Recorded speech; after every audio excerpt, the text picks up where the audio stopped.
think I want to take much time because I really want to hear more from Nancy than from me. But in case you don't know who Nancy is, you're in for a treat. She's a big deal. She's a little deal. She's the real deal too. And she practices what she preaches, very much so. At least that's my experience every time I interact with her. So, anybody here wants to learn about boundaries? Yes. Have your boundaries been overstepped? Yes. Do you overstep boundaries?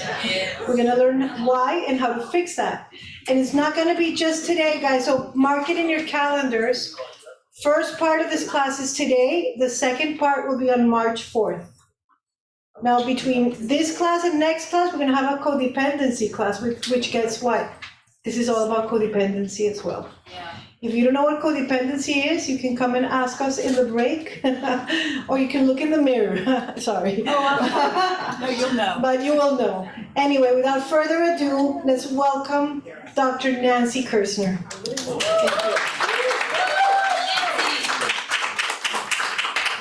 Oh, wow. It is always so right to the heart coming here to be with you.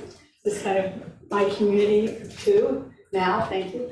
And it's just wonderful to be with you and feel the excitement and all the energy and all the people that are here.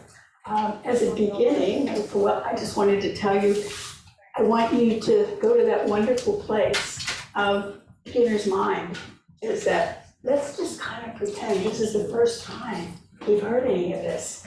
And let's just kind of open our mind to have that the mind and eye of a child. So we just kind of take things in, not push anything away right now, and just be open. And to, even though you may have learned a lot about boundaries, and if you've ever gone to therapy with anybody, I am sure your person said, let's talk about your boundaries, or we need to work on them, right?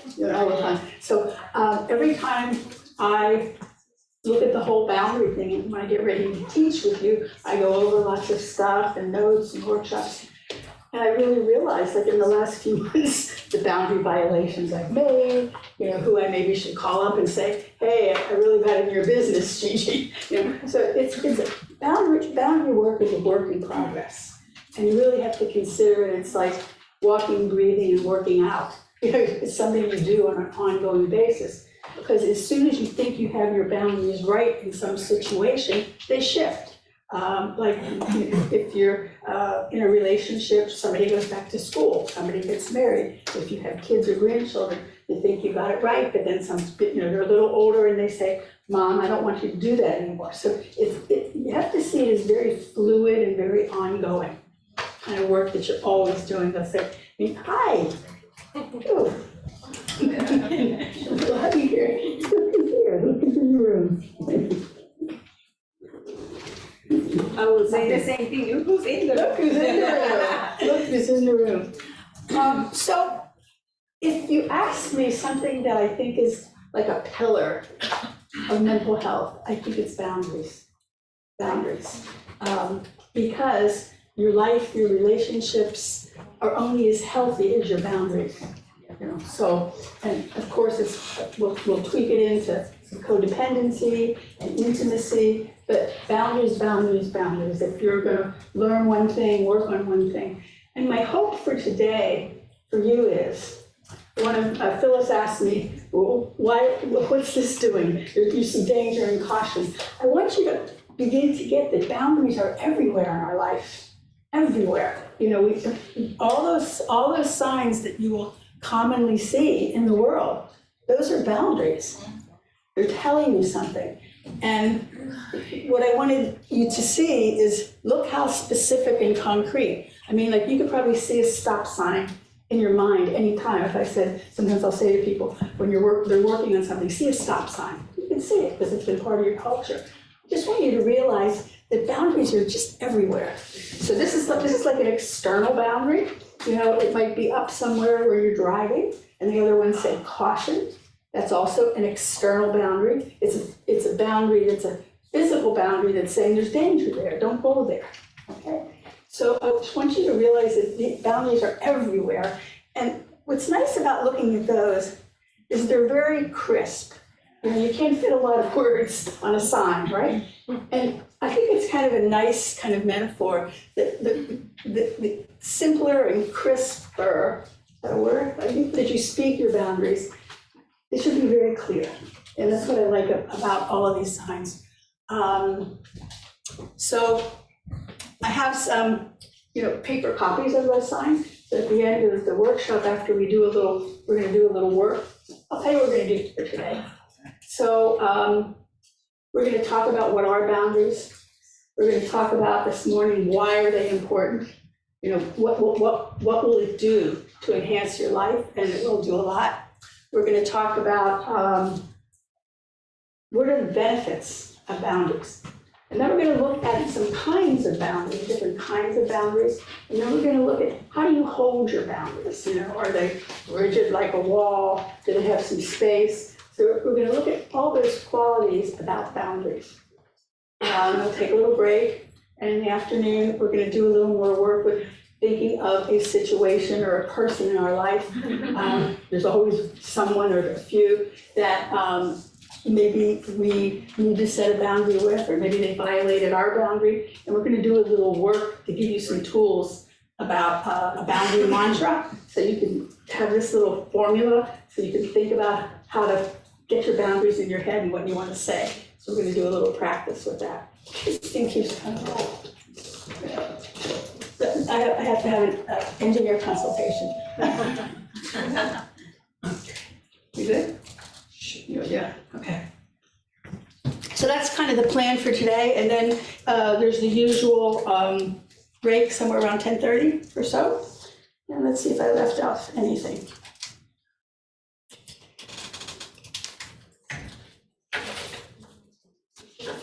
I want to make a few more introductory remarks, and then we're going to do something that we did last time, which is we're going to do it's called sociometry.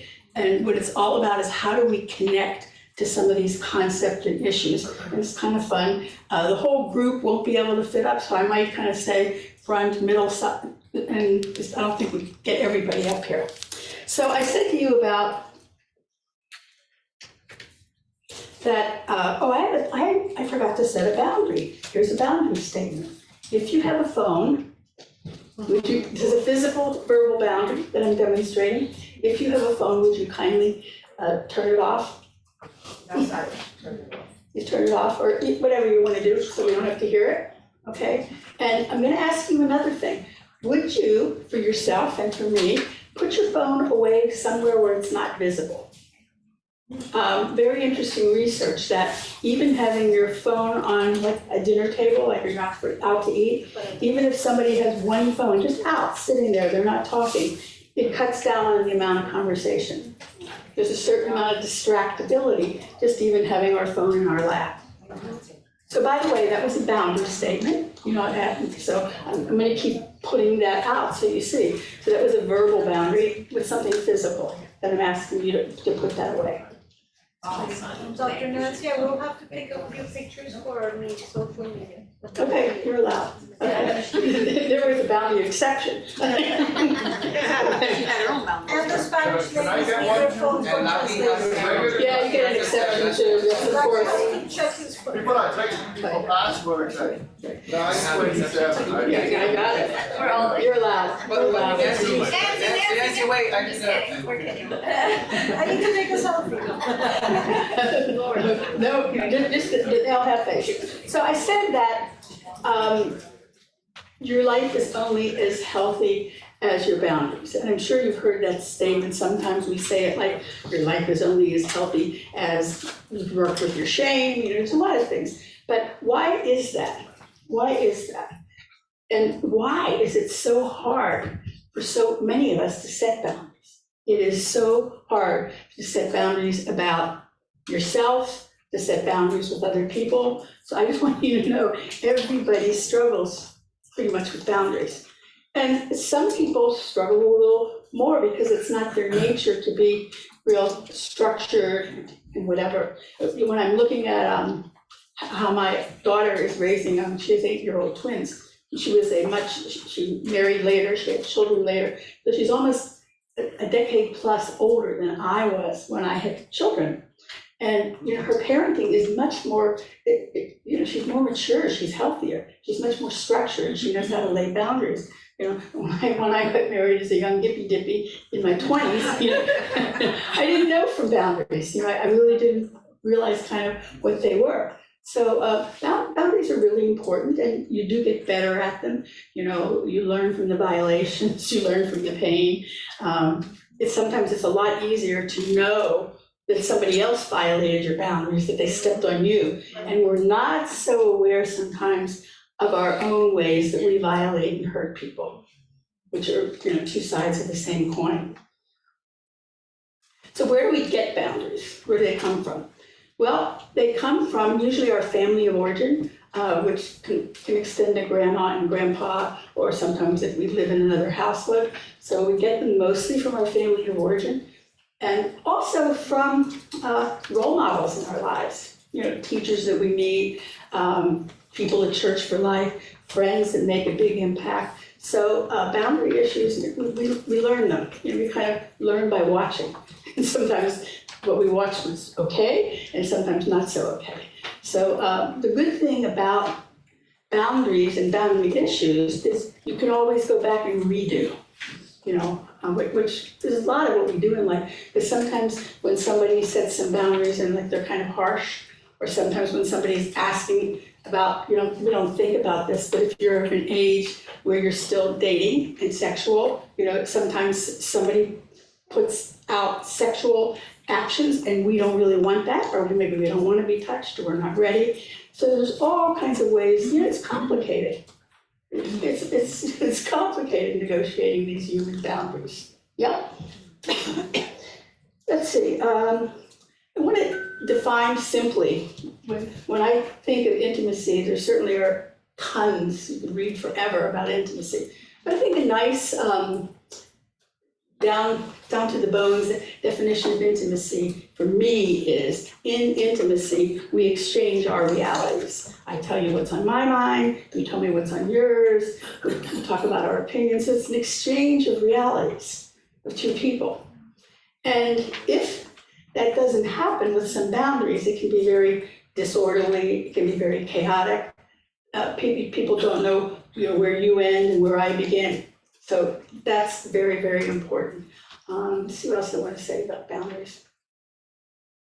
How many of you, I'm just curious about something, came specifically because of the topic today about boundaries? Just curious about that.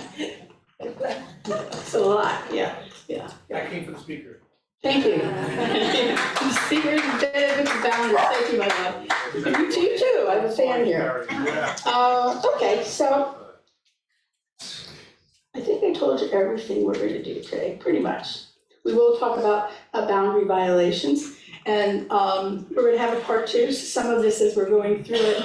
Don't be worried if you didn't get it all, because we're going to have a part 2. Also, courtesy of Gigi and Giorgio, the handouts are beautiful. Yes. Pretty much everything not everything, but a lot of what I'm going to say is in the handouts. So feel free to take notes on it or not, but it's all the basics are there. Okay. Thank you. Okay.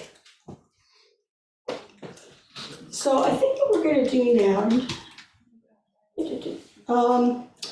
would you move on down the slides? Let's go to, I don't know if it's 2 or, well, it's, I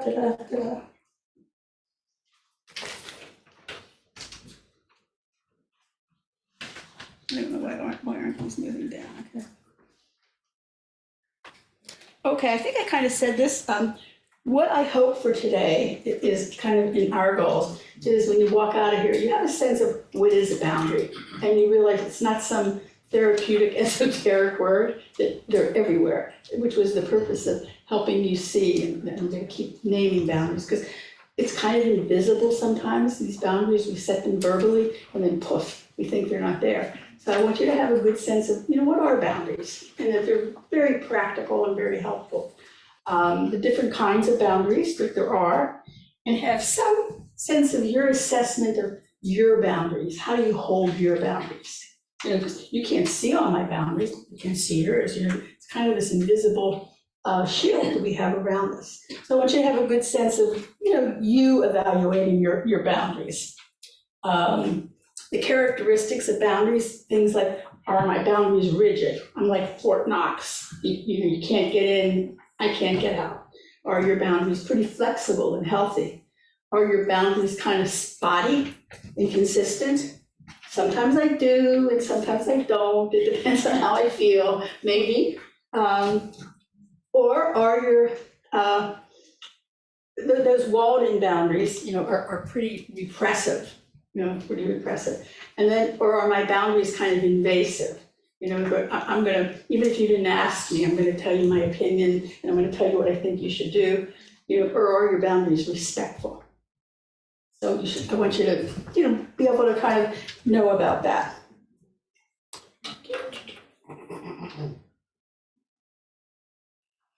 Good fences make good neighbors is a very famous poem by Robert Frost, and it's my favorite poem as regards boundaries. And this is kind of one of the lines is, before I build a wall, I have to ask myself, who am I walling out? And who am I taking into my wall? And who might my wall offend or hurt? And how might somebody else's wall offend me or hurt? So I just love this poem, so I just wanted to share. Good fences make good neighbors. So when you hear that, which is how many people have heard that line, even if you didn't know? You have. Okay, yes. Can I take a picture? Sure, absolutely. I should say yes, you can take a picture of slides. I didn't think of that. So what are boundaries? Okay. All healthy relationships have boundaries. Unhealthy ones have some boundaries too. They're just not very consistent. So a boundary is where I end and you begin. Like there's a boundary of space here. A boundary is a limit. It's drawing a line here.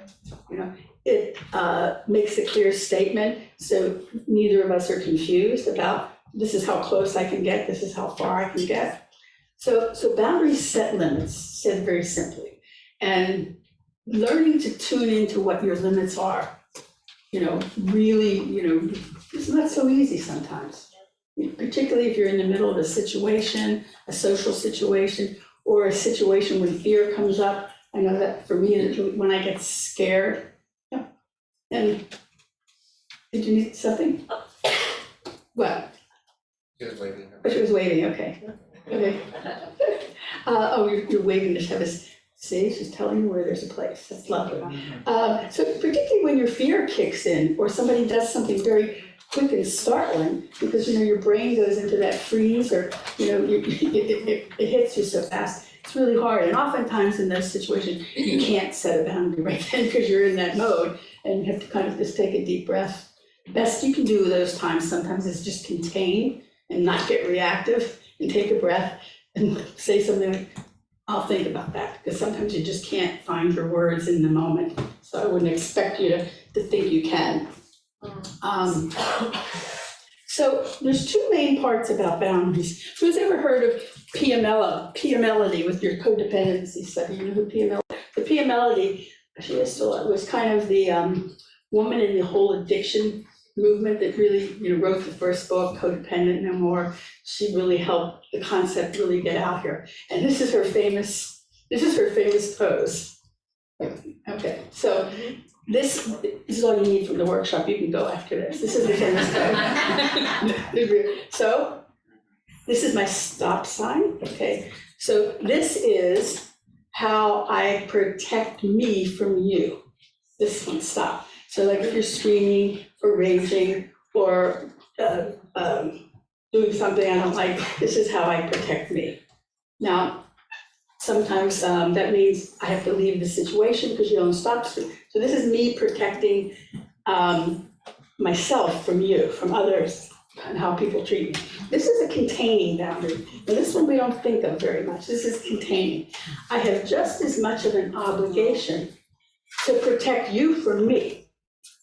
So if I get really triggered or really angry or really upset, what happens to all of us, the containing boundary, once I find it, sometimes that's a lot of what we're working on, is our reactivity, our agitation. Hi, Morris, welcome.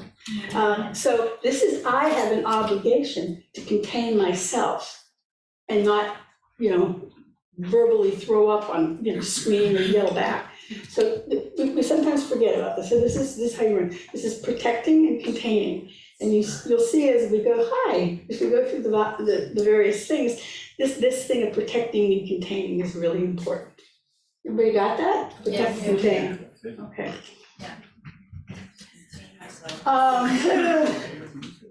So there's a statement that I have on the wall, and I was sharing with Gigi when I first heard it. I said, what does that mean? And we teach people how to treat us. We teach people how to treat us. It actually took me a long time to understand and tie that in. What does that mean? Well, that's all about boundaries. And I was thinking about it too. I have a new service dog, which I will bring, we're learning, because there's a behavioral thing of training, I'm teaching the dog too, sometimes what she can get away with, because I'm not holding my boundaries. I'm being strict about things. So we teach people how to treat us has all to do with learning to speak boundaries. And learning also to go back when you've hurt somebody or you've stepped over your boundaries, to go back and redo it, amend it, fix it. And most of the time we can do that. Sometimes we can't, the person's gone or is passed over, but we can always do it spiritually, we can do it in action, we can always do that. So very, very important about setting boundaries, because if I act like I don't care and I never give you any feedback, and then one day I say, I don't want to be in relationship with you anymore, which is a lot of times when, anybody ever had that happen to them suddenly?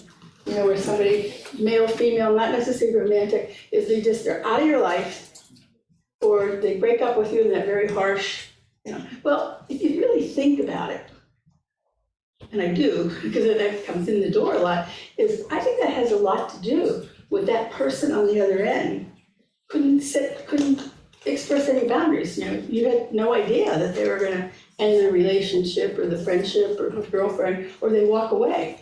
Well, there must have been a lot going on there that they were unhappy with, and they couldn't speak.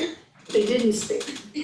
So it's really interesting. So in a way, though, if you don't speak up and you're in a relationship with someone, the other person has to really guess, because you're not putting out any information. I call it truth in labeling. I'll give you a very typical example. What happened is a couple, married, will be in the car together. They're taking their first trip, or maybe they're driving in town. It doesn't really matter. And the driver, and I won't be sexist and say male, the driver really likes to drive fast and really likes to weave in and out. And they're a pretty good driver too. But the passenger says, and every time the partner, like the passenger kind of, that reflexive thing, and then that person says, I really wish you wouldn't do that when I'm in the car. Could you please not do that passing in and out? That's a boundary statement, right? That's a boundary statement. Please don't do that. Well, how many times have you heard in relationships where that just gets ignored? Yeah. Oh, yeah. It's almost a typical male-female kind of joke, but I didn't want to be biased and say, because I think it could happen other ways too. That's a boundary, and that's a boundary that somebody's setting about their safety. Both their emotional and physical safety. They're saying, I feel safe when you do that. So, and if partner ignores, I think that's a statement about the relationship. So if partner ignores, it's more important to them to drive fast, weave in and out of traffic. And sometimes it has nothing to do with getting anywhere. You know what I mean? So it's not a deadline, I have to get somewhere. So that's about respecting people's boundaries. Can anybody relate to these examples? Yeah. So, exactly. So I'm gonna pretty much, I am heightening your awareness to probably a lot of little micro and not so micro boundary violations that might be going on in your life, you know, so after we stir it all up, you know, yeah, exactly. But also, it is important, because if you're not aware of them, and if you minimize your own needs and boundaries, what are you doing? You're de-selfing, or you're feeding your codependency monster, you know, about if you don't speak up, and even speak up after it gets ignored. So, Like, in my case, sometimes I feel like, well, maybe what I'm asking for is irrational, because every time I'm being convinced, nothing's happening, nothing to worry about. you mean the driving thing? Yeah, but look, nobody's dying, but everything's fine, and I'm like, I get it, but I don't feel it. Exactly, So and that's a great example, because that's so typical of, you know, the partner wants to reassure you, all that stuff. But here's the deal, it's not that you're irrational, it's you don't feel safe with what's going on now.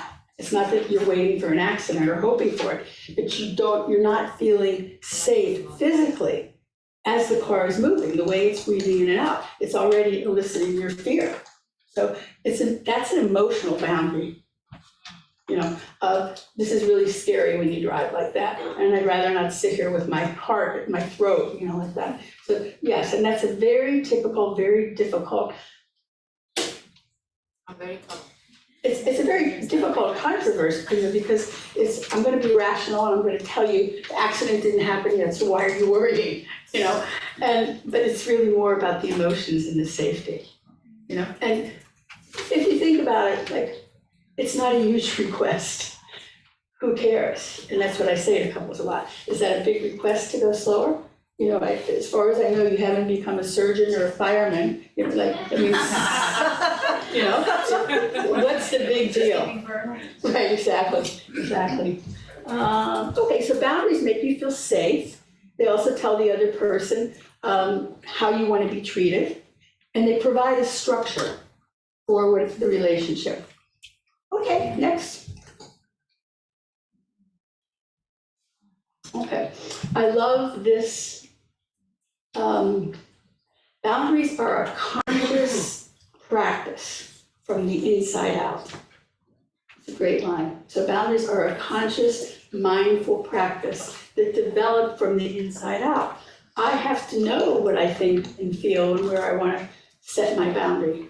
I have to know and think about it, or else I can't put it out there. So it's really conscious, mindful, internal work. Does that make some sense? Yes. Yeah, okay. I also think it's a very spiritual practice myself, that's my word. I think it's a very spiritual practice because I believe that God or spirit or whatever wants us to be the best we can, to be real and to be honest, and wants us to take care of ourselves. So I think that being in touch with yourself in that way very much to me mirrors what a really good relationship with God or higher power is, that I want you to take care of yourself. I really want you to be with this. I want to take this into your bones. You know, I really want you to know how to take care of yourself, protect yourself, move about in the world in a way that you feel safe. So I think it's very spiritual. For me, it's a very spiritual message. I treat you like gold. I'm good to you, says God. I want you to treat you that way too.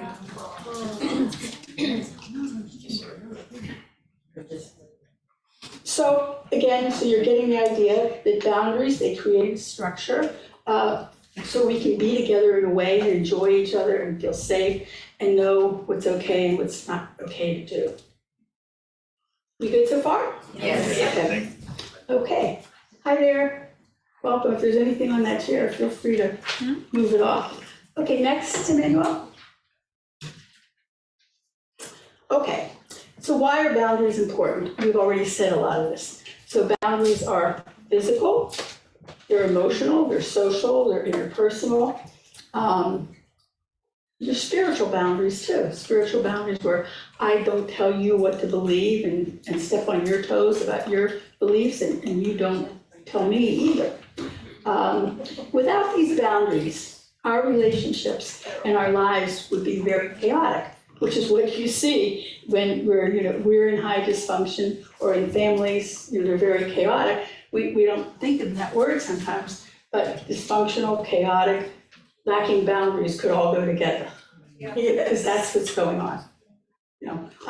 A good example of that always comes home to me is very often in my younger days when we'd send somebody goes off to addiction or off to treatment in some external place, and then then they come back to the family system and everything falls apart. Which is why a lot of people in treatment, there's usually a family week, they bring the family in because they want the family needs to have some healthier boundaries for that person to go back to.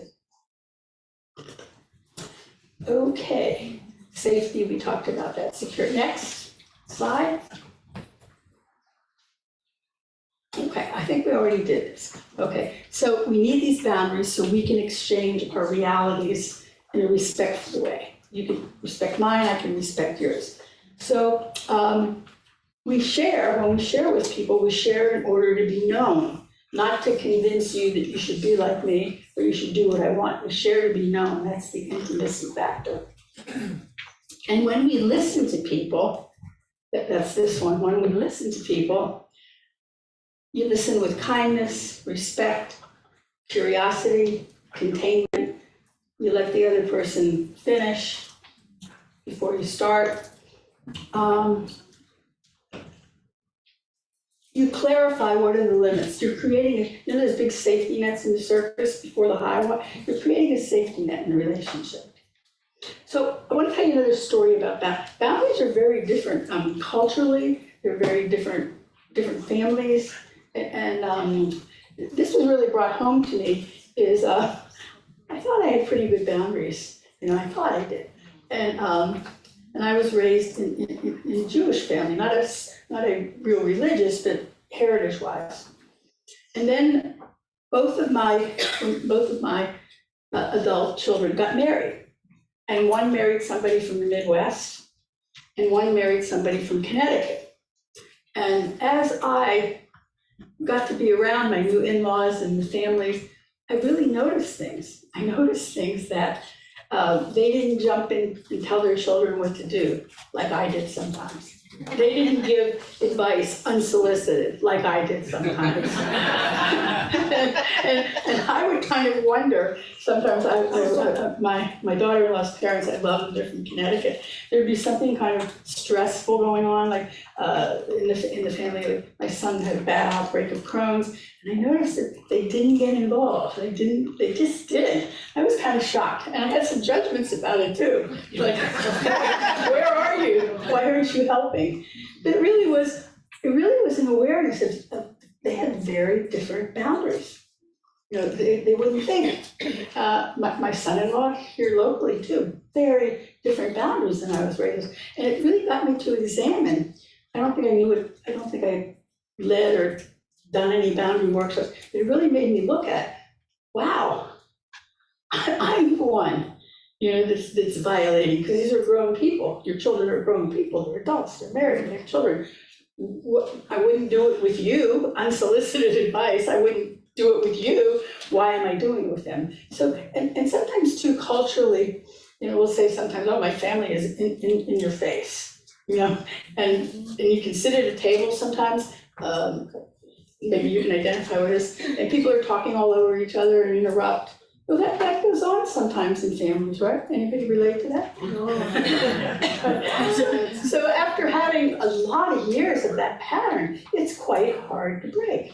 And particularly the one now that, and I have some friends here, I'll tell you, is, but they're very loving and kind, is learning to not interrupt has been really hard for me. Yeah.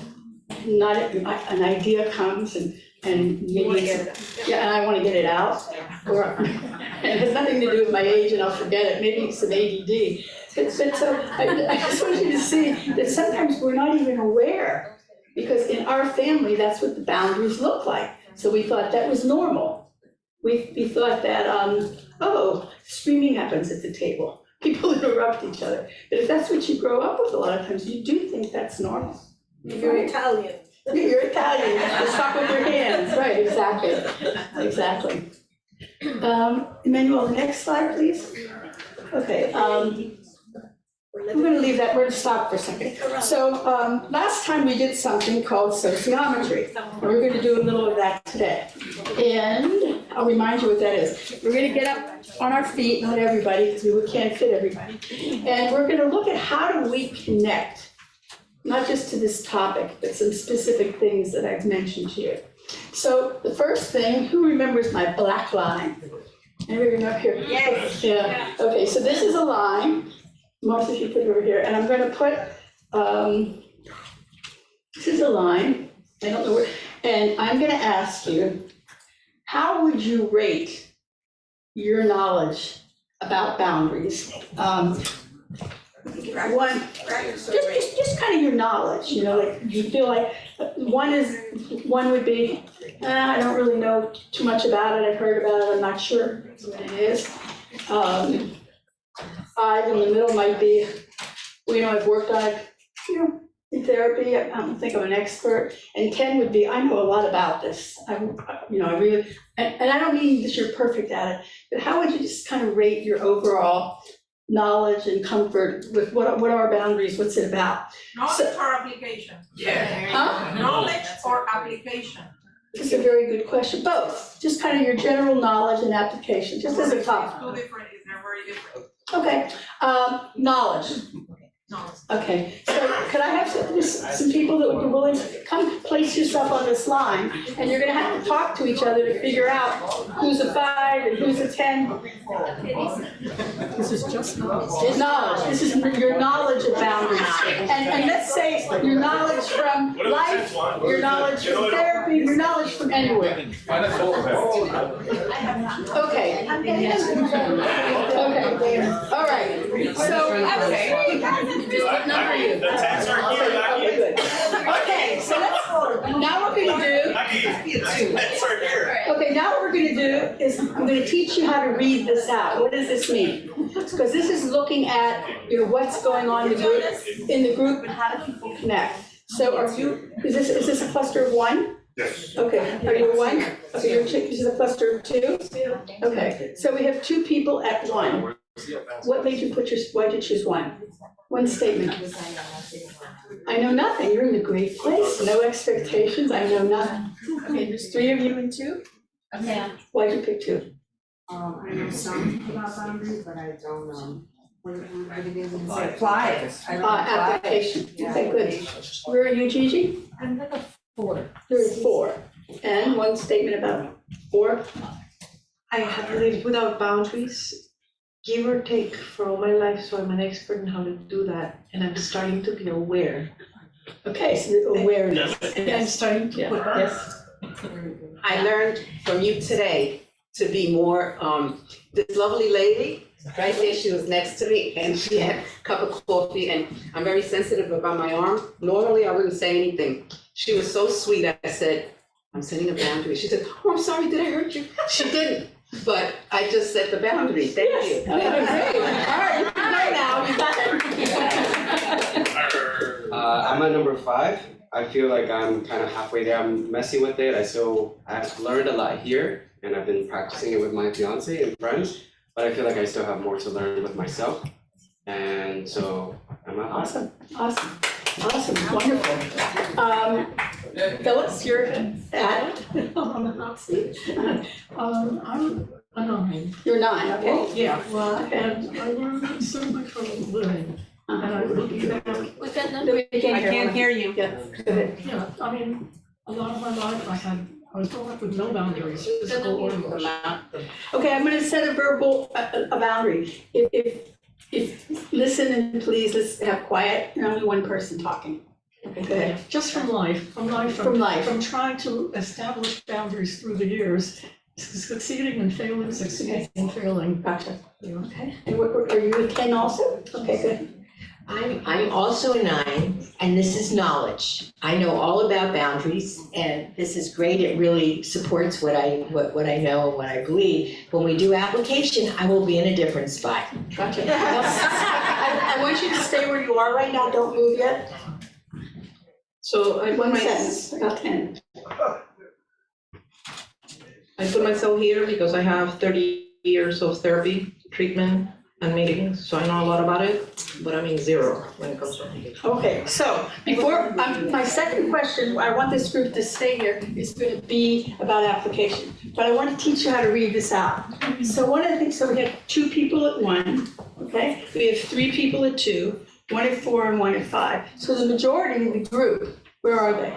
In the 1 to 5 range, right? 3, 6, 7. More of the group is down there, right? So that's how they're evaluating and self-assessing their boundaries. We have three people on this end. So it's not a judgment, it's not, oh, you're good or bad. What's wonderful and fun about doing this sociometry is you get to see what's going on in the group and where people put themselves. So now, thanks to you, the same question, this was about knowledge. Put yourself on the number that you think when you assess yourself in regard to application of boundaries. Watch this.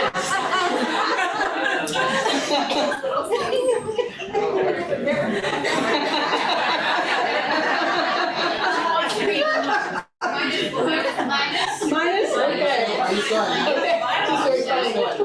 You're at a basement thing. Now, where are you putting yourself, this cluster? 0. Minus 0, 2, where are you? 0, 4, 7. So here's something that's a little bit interesting. Come over here, 4 and 7. So it's very interesting. So I want you to get curious too of what's going on in your head when you look at this. Again, this is not about judgment and good and bad. When we do sociometry, it's really like taking a selfie of the group. It's just a snapshot of where they are on this criteria. The criteria being how well, what do you know about boundaries and how well do you apply them? Right, which is kind of a basic question, that I had about you, and is a whole basic premise, because we got to learn about the boundaries and we got to apply them. So I'm going to ask the group, what do you see here? You're a 4, okay, and you're a 7. So what do you notice? Raise your hand and tell me what you noticed about, we were laughing. What did you notice about the shift? What happened?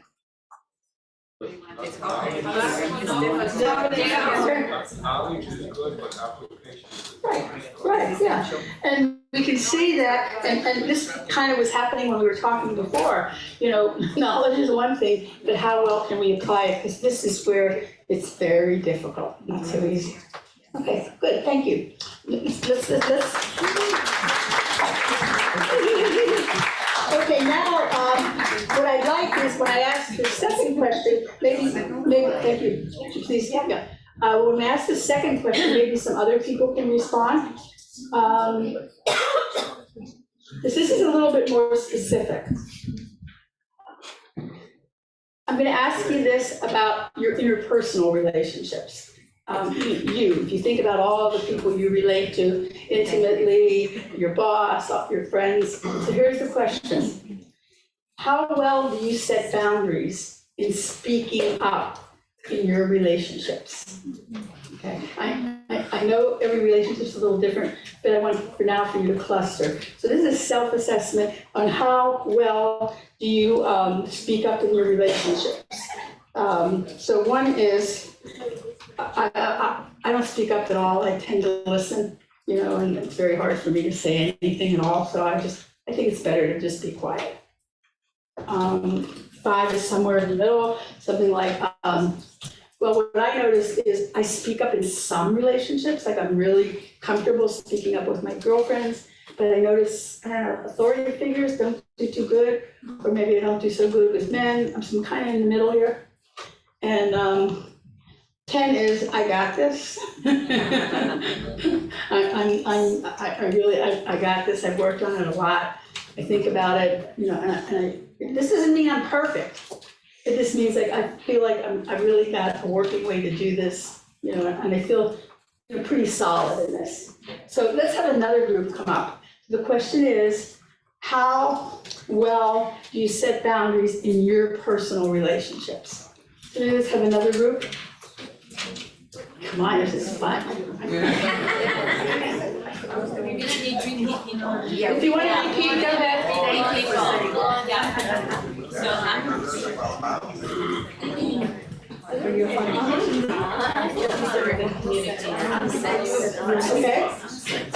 Okay. That's good, you have sixes, got it, yeah, okay. Oh, wow. Okay. So, is there anybody else that's picking one? So I'm gonna, okay, can I have, so you can hear, so now what I'm asking people is on what basis did you pick this? Can you go one of the guys? I'm the only one here. I'm number 9 nonetheless. Yay, you! Okay, I guess you have pretty good boundaries about being around women, they don't scare you, it's good, No, okay. not at all. So what made you pick one, just a sentence? I grew up in a home where this was just totally not Somebody call Lucky. followed and nobody respected anybody's boundaries, and I've noticed through my life going on that I have situations where I've been violated in numerous ways because I don't know how to set the boundaries. And then even after I've been violated and injured, I don't say anything.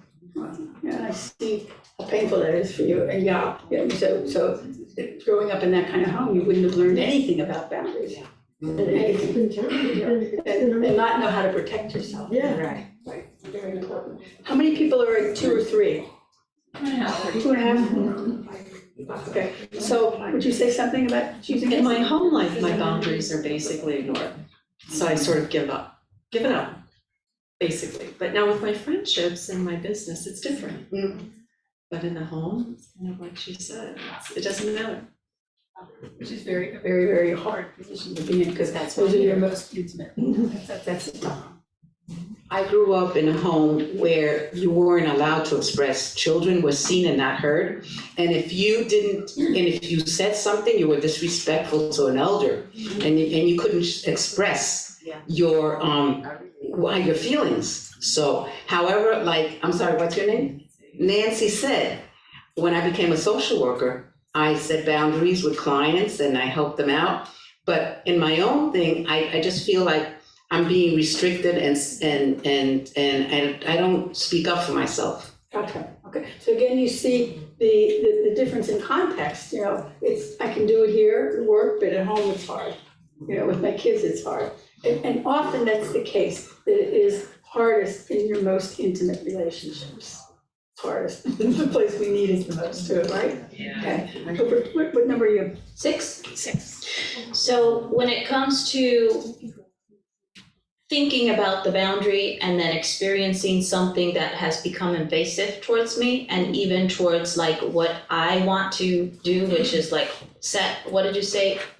Protect and contain. So when I want to contain from someone hurting me, I will go ahead and, like, for example, my grown children, I think that's another part of life where it's like you learned how to be a mom. They're teenagers, they're graduated, they're professionals now, and it's like, oh, so I gotta readjust.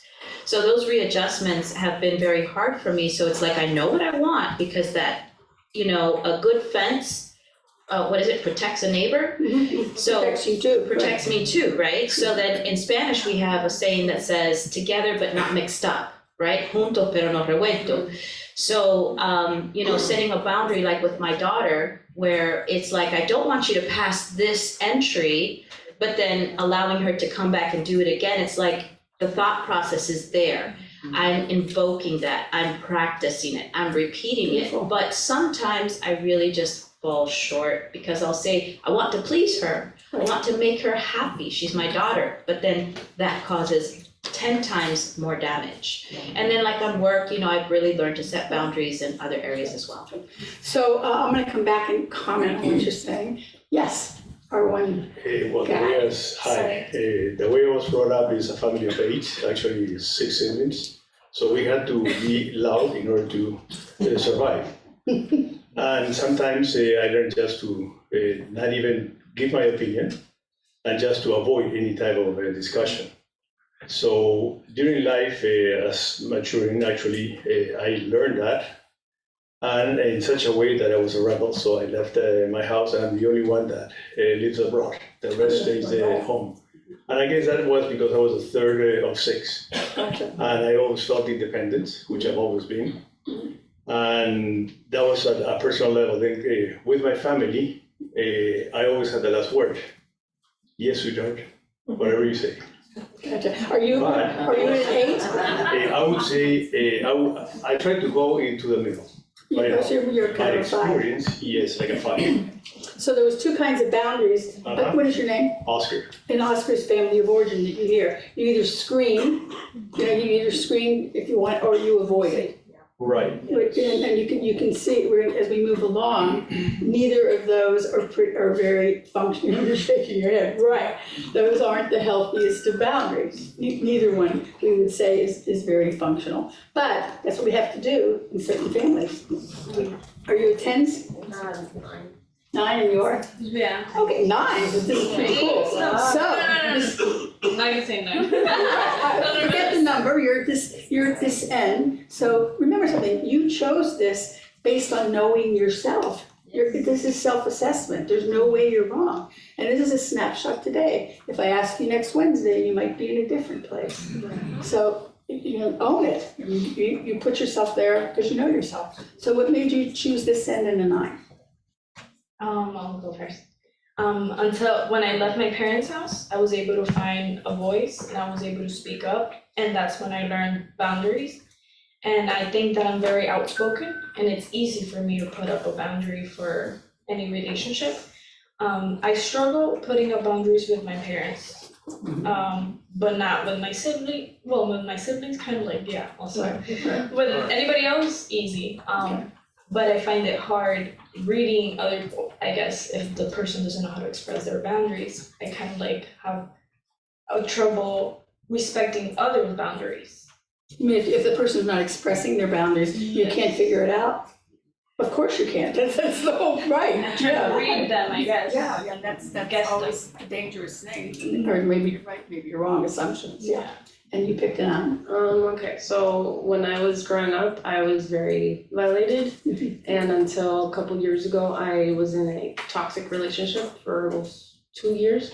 And I learned a lot through the whole process of getting over the toxic relationship. And for a fact, God and my best friend have taught me a lot about boundaries. And I didn't know how to do it for that younger life of mine. So I work with kids also. So the kids have also taught me to like take a breath and like know where they stand and where I stand.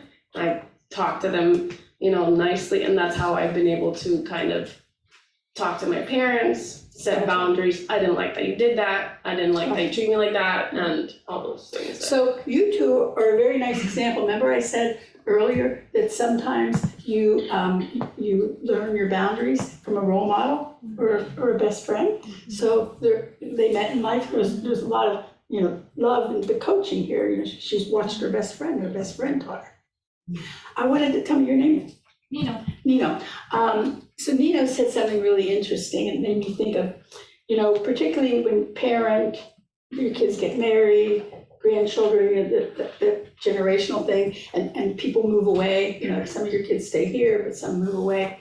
There is this phenomena, particularly in those kind of parent-child thing, is you have this map in your head and you don't update it.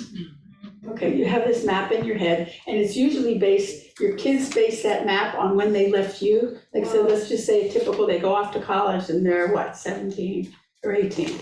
So they go off and they never really come back to live. They just visit on holidays. So they don't really know a whole lot about who you are anymore. Even sometimes the in-town kids, they get stuck and they still see you at a certain age and stage. And the same things happens also with you.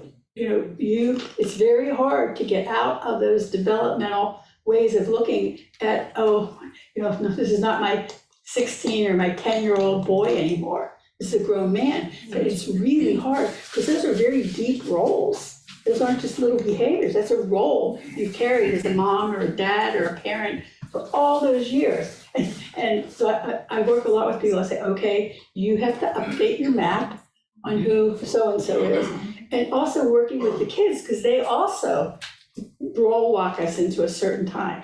or have to say, like sometimes I'll be walking with my kids in town and I'll say, hey, they'll be waiting in front of me in South Miami. I'll say, hey, I'm not that 30-year-old mom that can walk that fast anymore. I can't, kind of update their map about who I am. That's just a very simple example, but it happens in all kinds of profound ways and it's hard to get out of. I noticed that when you don't set boundaries for yourself, you become a pushover, a passive. And when I was a child, everybody, the teachers, I would be, and I don't mean to sound like a victim, but they would pick on me because it was easy. They knew. Other kids wouldn't talk back. So I'm going to say what you said in another way, and then we'll move on, which is, if you don't speak up, people will project on you and they will create what they want. If you don't speak up, people will tell you who you are. So I don't think it's always just that you're a victim, but if you don't speak up, they will project on you and they will create you the way they want in their head. That's a projection because you didn't say anything. Can I add something? Yeah. Actually, I learned a lot from my son. He's now 28, he's in medicine, but he has his boundaries. Like, he has taught me a lot. Like, he will say, I cannot go this day or that day, but I can do it this other day. So I learned from him. That's a great example, example. Okay, thank you. That made me think of, speaking of, our role models are our kids sometimes. And that reminds me of the first time when I went to visit my daughter, where she went to NYU. And it's in the East Village. It's not such a great area of town. So when I went there the first time, she looked at me and she came over to me and she said, Mom, take off the jewelry. Take off the fancy watch, don't be so friendly and don't speak to people so much. That was my New York boundary training. So we did, but she might have not said it in a way I thought was particularly sweet or kind, but she was making some boundary statements to me about how I could keep myself safe and different things. Don't be so friendly, I love it. Let me see what else I want to ask. Okay, I'm going to ask kind of the other, you're learning about contain and protect. So I'm going to ask this question. How would you rate yourself on how well you protect yourself from others? How would you rate yourself on how well you protect yourself from others? This would be, a family member, a partner, a boss that screams or is harsh or doesn't speak nice. One of my young clients the other day had a really difficult situation. She's just getting into the workforce, and one of her parents gets her a job, with somebody they know in a pretty big firm. So that puts a little pressure too. But she's telling me that the boss is a workaholic. Has no hours, they come in at a certain hour and they stay till 6, 7, 8, and expects these young people, a few of them who are in their 20s and 30s, to be a workaholic too. She wasn't, how am I gonna handle this? I don't wanna stay. I've been here since 9 o'clock. I don't wanna be staying here till 7 and 7:30. It's a very difficult job for somebody that's 23, first job, parents got her the job. What is she gonna do about those boundaries? Yeah. Tough, right?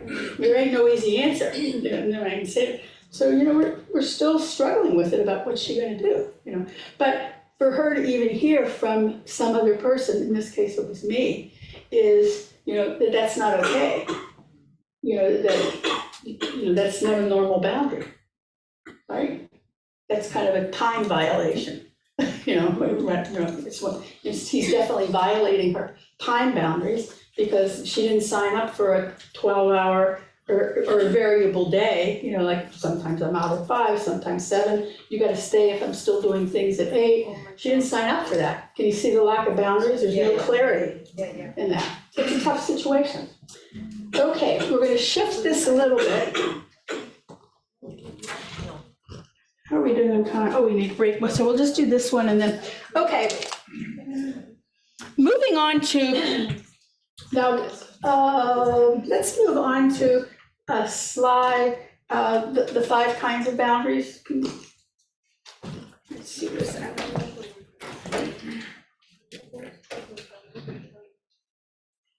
do?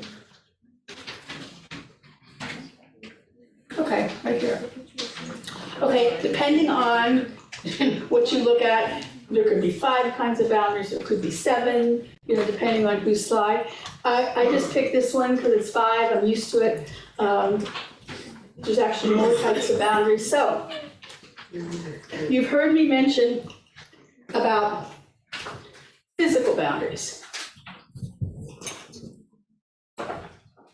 These are a little bit clearer. These are about how close should I get to you before I see you're uncomfortable? How far? Is it okay? We learned a lot about touch was not okay during the pandemic, and we're still kind of, is it okay to give you a hug? Is it okay to touch? That's a really good example of what happened to our physical boundaries during that time. So physical boundaries are external. They usually have to deal with, touch, appropriateness, how close, how far. Those are pretty clear, right? Physical boundaries? Yeah. Okay. So just to warm you up to where I'm going with this, I'm going to briefly explain these 5 types of boundaries, and then I'm going to ask you so you can warm up to, where are you most functional, where do you think your strongest boundaries are, and where are you most challenged. So sexual boundaries are also external boundaries. And this is a very complicated area. We don't talk about it a lot. But think about this. When you're having a sexual or an intimate or a relationship that involves us, there is so much negotiation. But we don't do it. A lot of it is nonverbal. And this is really a hard one, even for people that are together a long time. And it comes up all the time. Guys will say to me a lot, my men taught me a lot, I learned a lot from you guys. And they will say things like, why doesn't she tell me what she wants?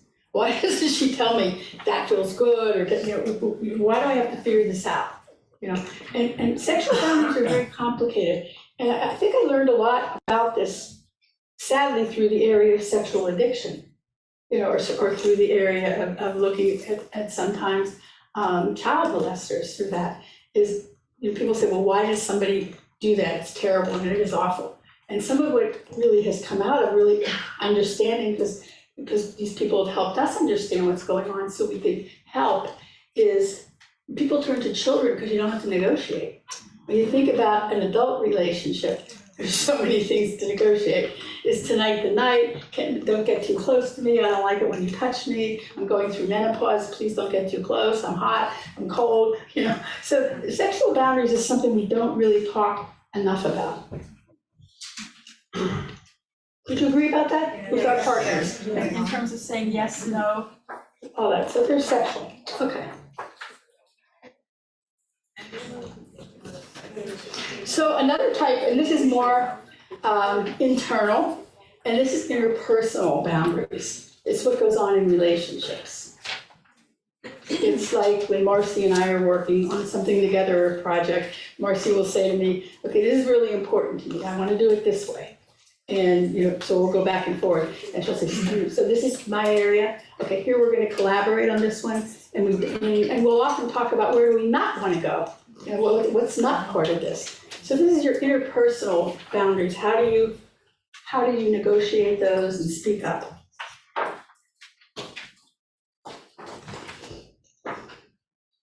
These are spiritual boundaries, and this also is an internal boundary.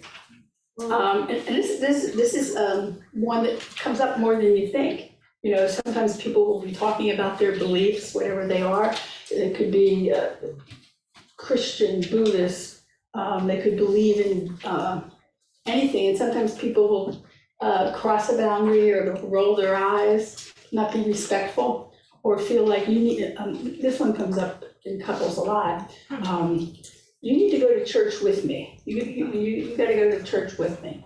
And even though that church is not the place where the partner likes it the most or is particularly comfortable. So sometimes couples work it out nicely. But there can be spiritual coercion too.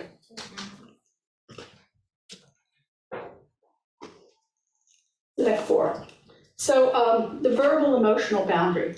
We actually kind of talked about that a lot when Gigi gave the example. of, the car thing, that's a verbal boundary, but it's also emotional, because you're taking care of that. So this is internal, and verbal boundaries usually are gonna happen in words. I'm gonna say something like, you can't smoke in my car, or please don't do that, it upsets me. It upsets me when you talk about my weight all the time. So, verbal boundaries, they're in words usually, or sometimes they're in action. We set emotional boundaries. So, and let me see,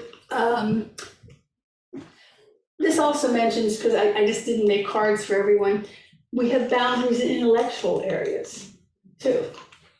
What might that be? Let's say it's very important, and somebody's gone back to school at whatever age, and studying and getting their books done and really doing that. And they might set some boundaries. If this is very important time, I need to take some time away, from the family, because this is very important for me to study this. Financial boundaries, that's another one. We could do a whole workshop on financial boundaries. And whether you look at that in terms of yourself, and how well do I keep my finances, or are my credit cards always high, and do I never have any money? So it could be a personal thing, or it could be interpersonal, with your partner. I guess one of the ones that comes up a lot in marriage therapy is one or the other person is what I call the accountant for the family. It could be the woman, it could be the man, but they're the accountant bookkeeper, and they kind of keep all the finances. And if the other partner is someone that kind of just spends, like in long, spends, it comes up in couples issues in terms of, I feel like, you're not respecting me as a partner, because we've talked about this is where the financial boundaries need to be, and yet you keep, jacking up the credit card, and I feel not just not respected, like I don't have a partner. So that's how that will come up a lot. Is yours? Many times I perceive that as, Thank you. many times I perceive that as a symbol for who wants the power in the relationship. It comes out symbolically in financial things and in other ways Yes. also. Yeah, very good point. Thank you so much for doing that and paying attention. You're welcome. Yes, it can be a power thing, finances, sex, anything can turn into, a power dynamic. Right, absolutely, yeah.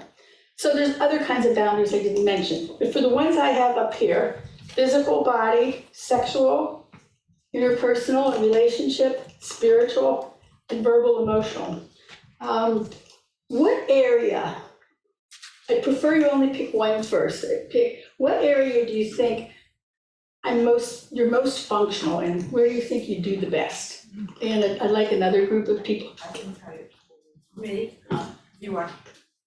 I was very bad and verbal emotionally, and I was in the insurance business, and I had. Is this your weakest? No, I was strong. Oh, this is, okay. I learned that.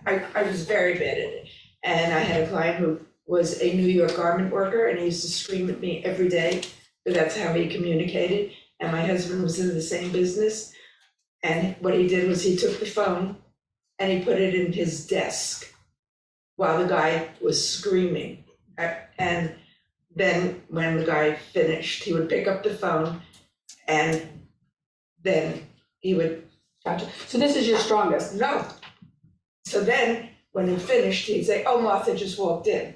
And he said, he'd say, "Oh, hi, Jack, what's happening?" And he'd say, "Oh, I told Ron." And Ron, my husband said to me, "Oh, if you want, you can fire that client." So and I learned from that if somebody is doing that, I don't have to keep them anymore, and I can just, it's not that, I just don't have to accept treatment like that. Right, so he set a boundary, putting the phone in there, and he set a boundary, you could fire something. So here's my question though. My question to the group is, and I want some people to come up, whoever comes, where is your strongest, most functional boundaries? Is it physical, sexual, relational, verbal, emotional, or spiritual? Come on, stand, come select. This is called locogram, so pick. Can I ask a question about that? clarification. Sorry, my clarification is I'm very defensive. So I used to feel that my relational dependence, boundaries were strong, but I'm seeing it's not. You see what I'm saying? Like Yeah. being defensive is not having healthy and personal boundaries. So what? So you're focusing right now, so I see where your head is, on where your weaker, challenged boundaries are.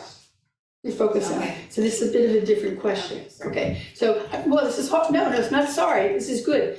That's what we tend to do, we always go to, our negative or our weakest, that's what we do.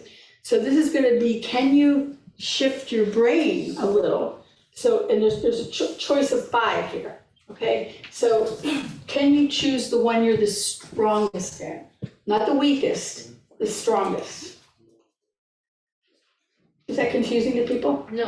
Okay, come up and choose it and say why you're choosing it. I'm gonna ask you, okay. See, like I would pick, I'm strongest in verbal emotional boundaries, because that's what I do a lot, I talk about emotions, so this is my strong area. Okay, let's see what other people pick. Okay. Okay, so this is so one of the things that's interesting about this, we don't have the whole group up at once. We don't have the whole group up at once. This is, by the way, when we go like that or hush you, what kind of boundary is that? Verbal. And what else kind of boundary is it? We're asking you to contain. We're asking you to stop talking, contain, so we can hear the people up here. So that is a verbal containing boundary. Got it? Okay, look who just, sexual just popped up here, right here. So you two are picking the sexual boundary? Okay, so say something about how that's, now this is also a containing, I want you to hear this. You'll hear me say this, when I say it, you say it in one sentence. That is a verbal containing boundary. So I'm saying, don't tell me the whole story of your life. So that's why it's hard for people to, I know it's hard, you contain it, okay? But it's also a very good way of learning to contain, and can you go inside and crisp it up? So tell me one sentence about what made you choose that. I chose it because being sexually molested as a child, I know what I don't like. Yeah. So from the pain of being violated, you really learned how to speak up here. Just take that as you slow. And your sentence? Out of the need to feel safe, I have found it extremely easy to scream, no. Wow. So you can tell there's a lot of pain, but also a lot of work, because you don't learn to do these things without some suffering and pain. That's just the way it is. So you will also know, I want to tell you something about why I get so jazzed about doing this thing, sociometry. We're doing research as a group. We're researching what's going on in our group. What do people relate to? And it's so cool, because most of the time when people do research, they send you a flyer, they say, fill this out, and somebody's doing research in some room, you don't get to know about it. But see, we're researching who's in this room, how do they connect to this, what's going on with them. So we get to be co-researchers in this group, and it's kind of fun, I think. So the biggest cluster, I think, am I right, there's no, the 4 of you picked physical and body. Marcy, say a line about what made you pick that as your strongest area. I feel really secure and confident about finding my space, physical space, in relation to other people. If I'm too feel that I step back, I see where my chair is. I feel really good about establishing physical boundaries. Awesome, and listen, did you hear the clarity in how she presented it? You could hear it, right? Gotcha. Say something about what made you choose this. I think this one is the one I'm best at because physical is easier for me to understand and like do something about. Right. Versus the other ones feel a little more, like, they feel less concrete, so it takes me longer Absolutely. to figure out what I like and I don't like. Right. So this one just feels more clear to me. Right, the physical is more concrete. It's my body, it's space, right? So this is more concrete. But the sexual is more concrete too, but because of all the taboos and we can't speak up, that becomes not as easy. Okay, let's see it. Now you were kind of, you wanted Between these, yeah. you're bridging. Okay, so say a sentence about why you picked both and how they relate for you, maybe? Yeah, so You're picking relational and verbal emotional, and they are very related. yeah, so growing up, I would be told that I was too sensitive, and I feel like that part of me is something I really love, and I love in other people. So for me, it's like this thing. I'm like, no, this is who I am, and I really love that, and I love that in people. So I'm gonna do whatever it takes to like be myself, and allow other people to be.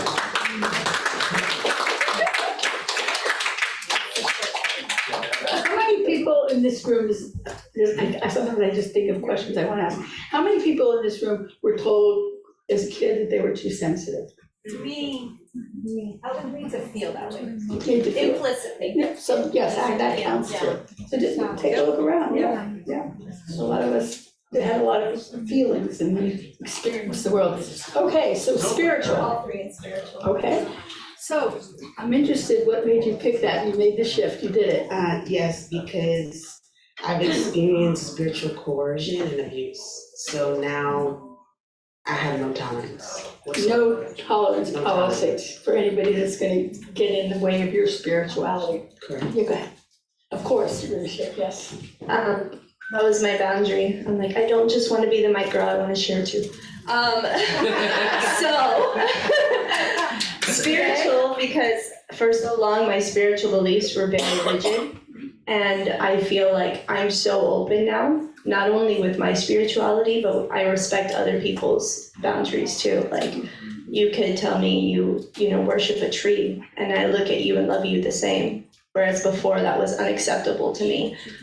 So I feel like that's area I've matured so much in the mutuality of it, both giving and receiving. Awesome. So I think we have a psychic connection here because you're gonna laugh, but I think I was a tree in another life, seriously.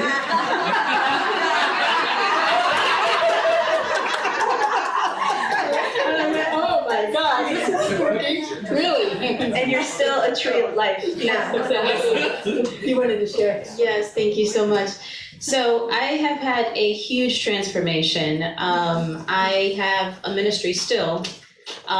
It's called Streets of Heaven. It's a 501c3 in which we would minister to the homeless, and then eventually we ministered to the community. So when I was in the ministry, in the church, going through my second marriage, we did a courtship, we got married, and the first time that we kissed was the first time that we were at the altar, and then everything else happened, and then everything fell apart.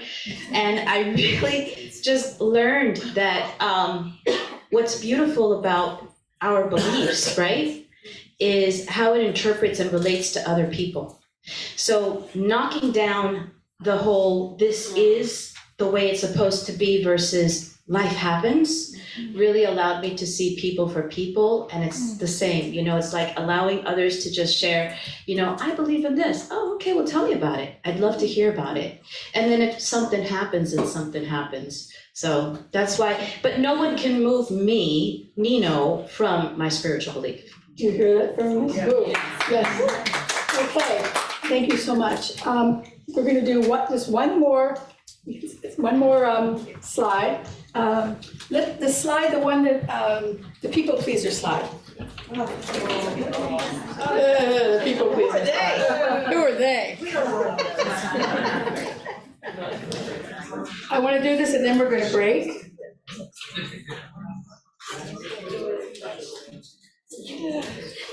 Okay, so why am I ending with this? Why? It's the beginning, it's the end, it's the middle. So this again could be a whole day, but I really need us to mark this because this is what gets in the way. We want to please people. This is probably the biggest Darth Vader in setting boundaries. We want to please people. And as soon as we're in that, and that's also one of the cores of codependency, rather than being inside me, when I'm inside me and knowing what I want and what I think and what I believe, and I can set the boundaries, I'm not codependent. But when I'm in my people-pleasing mode, I'm out there and I'm not thinking about me and what I need. I'm thinking about what do you need and how can I make you feel better. And you were a little sad yesterday, so I have to be a little jokester. And mommy's mad at me or my husband's mad. So this, we're people pleasers. We like to be it. We make people happy and receive praise. Maybe it's one of our tremendous gifts. We like to give. We like to give. So we get a lot of joy out of that, and it's a big piece of our identity. So a lot of these people-pleasing behaviors are not all bad. It's a matter of degree. How much do you do them? In moderation is fine. A lot of times our self-worth and our identity is totally tied to doing for others. So that's another reason. A lot of times, this is an interesting one. A lot of times it's an interesting boundary. I know a lot about this, is it's okay for me to help you, but I won't let you help me. Oh, yeah. That sometimes is a power thing. It's also sometimes I don't want to be that vulnerable. It's okay to be the expert and tell you what to do, but I don't want to be that vulnerable to come cry with you and say, I don't know what to do with this. So that's another thing about this. So I just wanted to mark this, because again, I know this is a whole thing, as to me, this is probably one of the biggest interferences. It's not because we're bad people. It's not because we don't want to do it. It's because we have all these things about us that we learn, and we learn certain behaviors and roles.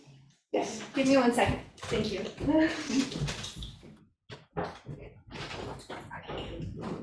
So I was reflecting and I realized that sometimes I feel like boundaries feel like an ultimatum, which I've had very abusive ultimatums in my life that kind of sound like, if you don't do this, I'll hit you. Or if you say this, I will hurt your brother. If you whatever, this other person is going to feel horrible and it'll be your fault, right? And those are the things that the adults in my life would say were their límite, which is boundaries in Spanish, right? And so whenever I set a boundary, it's almost like I feel bad because it feels like I'm doing that same thing to somebody else, like setting an ultimatum. And I don't know, like, it feels, I got yeah. what you're asking. Is it like, am I people pleasing? It's what, I don't know what to do with that. Well, let me like, just make a comment, say? and I'll make a comment, and then we're going to take a break. That is a beautiful thing to bring to us. So you're really describing a situation in which you grew up in which there were a lot of boundary violations. You didn't know that. You didn't know what to call it. It was boundary violations. So the way you took in boundaries is harshly. There was abuse, there was sternness, there was getting hit. So how you think of boundaries is exactly what you grew up with. They're ultimatums, they're harsh, they're punishing. So you learned, you didn't know they were boundary violations, but that's what you learned. That's what you thought was normal. So brain shift, this is your work, is, that's a trauma response a lot. We think, that we get stuck there. Those horses that you see sometimes in Central Park or on a farm, they'll put blinders on them like this. That's what happens in trauma. So that's how I see boundaries. I see boundaries the way they were in my family. You get stuck in that. So that's your work right now, is shifting and being willing, new eyes, to okay brain, that's how it was then, that was then. But right here, right now, I'm learning something different. Thank you. Can you define that? What's a boundary violation? What do you mean by that? Oh, that's after a boundary. A violation is when somebody is harsh with you, puts you down, screams, You know, if you don't do that, I'll give you something to fuss about.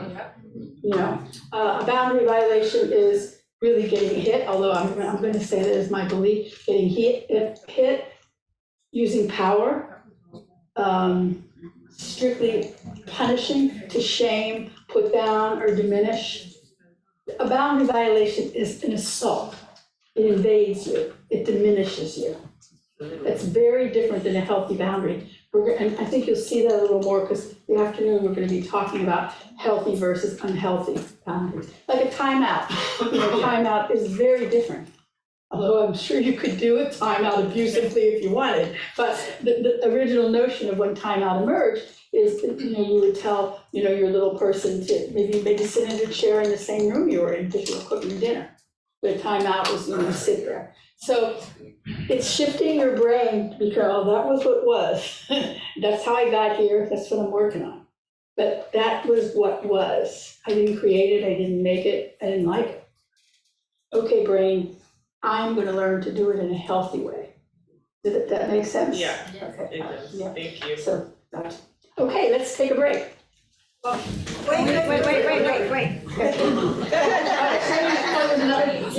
All right. Julie. Sorry.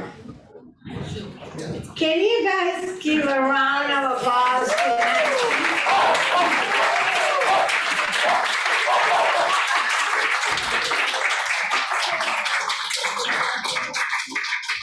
Just when you think, oh, I understand boundaries, I got it, you know, like, I remember the first time in my life, it was like about 15 years ago, I heard about boundaries, and I'm 54.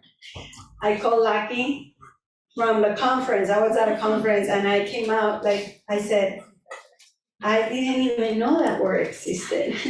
At that day I realized I had no clue in my family they didn't exist. It's like, and I was like, I realized I have no boundaries. And like, it was like, okay, you can go putting boundaries to everyone else, but not me, please. So, isn't this amazing? In our support group on Thursday, few people were talking about jobs where they are, that they're being abused. And, you know, it was like, what are you doing there then? You know, and so this is amazing. But so thank you so much for being here, taking the time to come, and we appreciate it immensely. I think you're a jewel and a treasure that we have here in our backyard. And we feel honored to be able to have this space for you. And it's, I don't know words, just thank you, So honored to Nancy. be in it with you. No, thank you. Such a kind, gentle person, you know? It's funny you said about the research. Didn't she make you guys feel so important that you're being part of a research? You know, it's like, you're not just filling out the paper and all of a sudden it's like, I'm being part of this, you know, it's like, it's so inclusive, you include all of us all the time. When I talk to Nancy all the time, she says to me, I talk to you as a peer. I'm like, I'm not a psychologist, I didn't go to school for it. She goes, no, but I see you as one. You're doing that kind of job. I respect you for that. So you always make me feel important, and I do want to acknowledge that and appreciate it. Your kindness it's beautiful. Yes. So thank you, thank you. And Joelle, I'll give it to you. Yes. Hello, everyone. Thank you, girl. Thank you. So this is the part where we ask for money. It's always a little bit awkward, and I never thought that I would willingly volunteer to do this ever for anyone. I do like to express the value of things and of people, like publicly, but I never like to ask for money. But because the value of Hope for Life is so easy to talk about, it's also kind of easy to be like, this is why you should give, right? But this is all to say, I want to ask you guys something. So how many people here have ever been to therapy, like a one-on-one session? Okay. How many of you guys have only ever seen one therapist? Like that therapist was really great. and you stayed with them. You have that experience? Well, I mean, for years, No, yeah, I know, but I think it's really rare though, right? To find one therapist and you kind of get to stick with them the whole way through. I think that's awesome though. Can some of you guys like share how much it costs? So for example, like I have a $40 copay to see a therapist right now. So mine is $40. And I've had insurance where it was only $20 and one that was only $5. So can you guys just shout out some numbers of what you've paid to see a therapist before? 130. 130, 300. 305, 75. 75, 250. 250, 150. So there's a wide range of 3,000. Okay, that they better cure you of everything.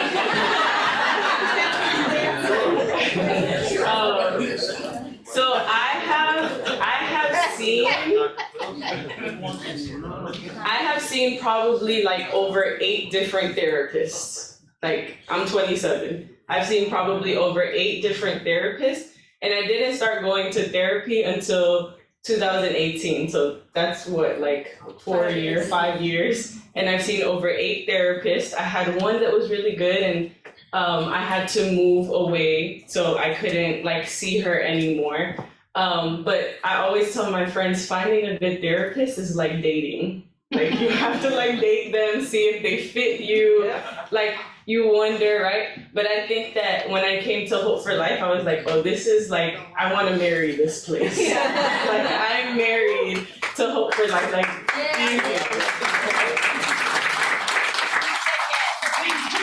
and they say yes, look at that. Will you marry me? But I wanted to mention that because I'm not saying don't go to therapy, like Hope for Life is the only thing you need. Of course, I still encourage you, go to therapy and keep coming to Hope for Life. You're married to Hope for Life if you want to. Open relationship, okay, just kidding. But I wanted to share that because I think we're easy sometimes to give our money to people who are well-intentioned, but sometimes we're not giving our money to places and people that are consistent, right? And show us day after day. And so the other day I sent Lockie and Giovanna a message because during a really like difficult time with me and Gary not kind of seeing eye to eye, without asking, they showed up for us and they said, we're willing to sit with you and talk through whatever it is that you're going through. How are you really? And I don't think I've ever felt somebody wanting to give me something and knowing that like, I can't give you anything back. Like what you just did for me is priceless.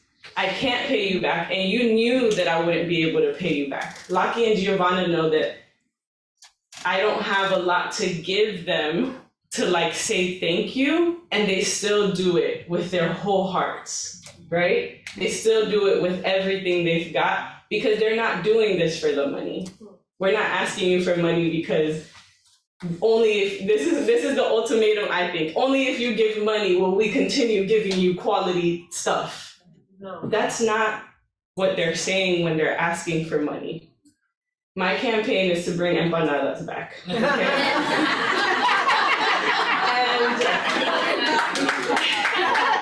And I think it's just, I think that if you believe that they've been consistent, and if you believe that this is a place where you're continuously getting quality materials and things for your life that flow into everything else, and if you want empanadas, then there's several ways to give. You can do it through text, through Zelle, through Cash App, through PayPal, through mail. Send it to Hope for Life Miami because there's another Hope for Life in Boston. No, I'm just kidding. There's another Hope for Life out there. You want to make sure you're sending it to the right one. Okay? So I had a lot of interesting little conversations as we were on break. But I wanted to start with a little bit of the one with the pink bubbles. Okay. It's just a little phrase. It's always good to have a little phrase or maybe a poem or maybe a quote. it kind of moves you. And when I'm working on things, like I will print off these quotes on pretty paper and I put it on my mirror in the bathroom. I'll put it on the kitchen, because when you're trying to internalize and learn new things, these words or maybe a quote or like I love that sentence about boundaries or a conscious internal. When something strikes you in your brain, take it in and make a copy of it. And look, phones are great for that. So I just wanted to share this one. Love yourself enough to set boundaries. Your time and your energy are very precious. You get to choose how you use it. You teach people how to treat you by deciding what you will and you won't accept. I think that's very lovely. A couple things that I heard that just were kind of themes that were floating around in the group, and I just wanted to mention them because I think they're important. Several of you mentioned, in my family, I do really good with boundaries. I'm fine. At work, I'm fine with my girlfriends, but in my family, what is that like? You're never an expert in your own land. And that's kind of a common situation, but not one that you want to leave static. Because but it is common. There's some very interesting literature about mothers' voices and dads' voices that I always found interesting, is that babies and little children like the male voice better. They like the tenor of it, they like the timbre, and there's this biological tendency, how you say, how come I always listen to my husband, or why don't I listen to the dad? So there is kind of an inborn tendency that they like that sound better. And sometimes it's said, it's usually the mom, but whoever the parent is that's with the kids a lot, they're so used to hearing you say, put your shoes away, do your homework, do this, they kind of learn to tune you out. So, but that doesn't mean it's not worthy. And think about boundaries spoken here as learning a new language. You don't learn a new language easy. So it's something that you really do have to decide. I really want to learn this language. It's important to me. And you just have to kind of stay with it consistently. And then because, to make a point, but also about a sense of humor, I remember this was in the news, and when I remember something like that, it really hits me. And it was in the news, and it was a story of a mom who had, I don't remember, she had 3, 4 kids, and at some point in time, the last kid was finishing high school. And so she says, I'm going back to school, I want to finish my degree, and even though the family wanted her to go back to school, there was a lot of pushback. Who's going to do the dishes? Who's going to do the shopping? Who's going to do the laundry? Who's going to keep the house running? And that happens a lot. So they kind of wanted, they didn't want to destabilize. And she got so upset and frustrated with trying to get, everybody was old enough to do their own laundry, do this, do that, whatever. So this was the news story. The husband had built, he was a carpenter and a construction guy. He had built a very, very elaborate treehouse, very elaborate. The mother moved into the treehouse. Wow. And that's what the story was about. That she had moved into, she went on a sit-down strike. She said she wasn't able to shift the boundaries in any more of a gentle way. Nobody was listening. So she moved into the treehouse. And she said, I'm not moving out until they get it. Until they get it. It's my time now. She really took, it's my time now. I've been doing this for all of you for 14, 15 years, and it's my time now. So that's what kind of brought her husband and her children in. It was a drastic move, but it was effective, right? Yeah. And sometimes you do have to do something like that to kind of shock the system. Yeah. Okay. I think it's number 10. So I could do this in action. We're going to probably work till 12:30 or quarter of. I'm just okay with people? Yes. So, so we talked about types of boundaries, and this is another different way. It's actually looking at the structure. Let's say the construction of your boundary. What's it like?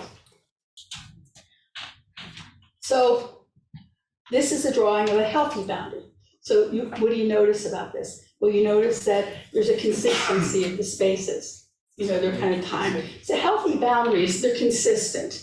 They're predictable. That's a very predictable line around it. I could get in if I want. There's space. I know exactly where I could fit in, and I know exactly how to get out. So I'm just kind of talking as if I'm the line, So that's what a healthy boundary looks like. It has that space. It's very predictable. It's very consistent. You know what you see. An unhealthy boundary.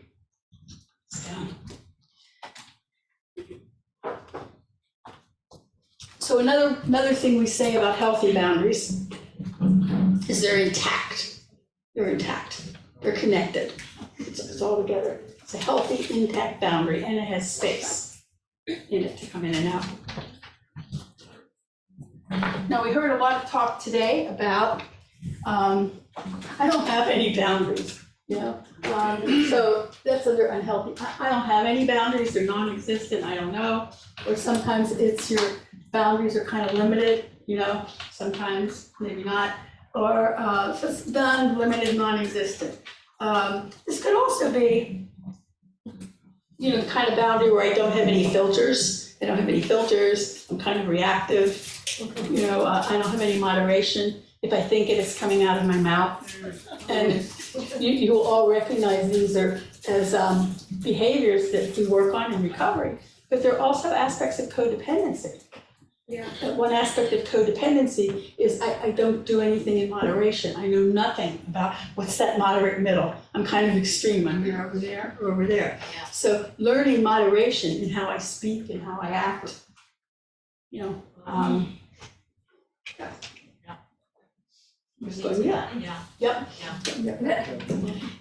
So unhealthy boundaries also are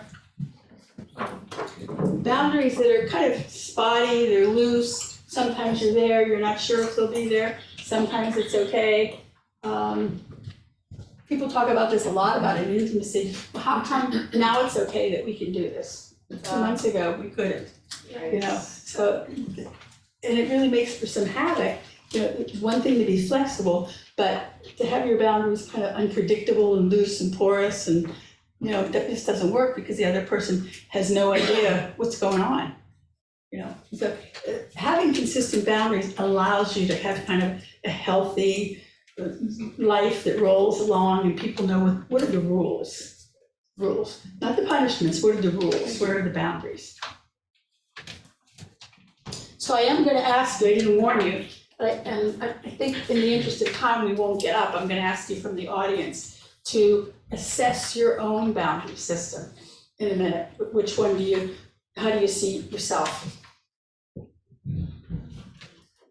So this is another kind of dysfunctional, unhealthy boundary. I was calling it before walls. It's rigid. You just can't get in. It's the kind of statements, I think I mentioned it before, when somebody will say to you, oh, the relationship's over. That's it. That's a walled boundary. Can we talk about it? No. Do you ever speak to me again? No. That's a very walled boundary kind of thing. And they're very rigid. And what do you feel when that happens to you? When somebody just goes confused. Confused? Disconnected. What else? Disconnected. Disconnected. Yeah. Rejected. Rejected. Yeah. It's definitely a no. You're not getting. There's no way to connect with somebody that's walled off like that, right? Or I don't remember who said it. Somebody was standing up here and said, "Well, if the other person doesn't say anything, and that's the walled person too. If they don't say anything, they're just walled off. You have no idea what's really going on, other than they don't want any interaction. But you don't really know what's going on with them." So I know sometimes these questions are a little hard to answer generically. When I say to you, if you were going to assess your own boundary system, which would you say is most like how you are in your relationships? So sometimes it's a little hard to answer that because it might be different in some different, but I'll tell you something about, in this regard, about what is kind of the architecture of your boundary. You tend to carry it into all kinds of relationships. Yeah. It's not as clear, like with the 5 things, the physical, the sexual, those are a little more contextual, depends on who's on the other end.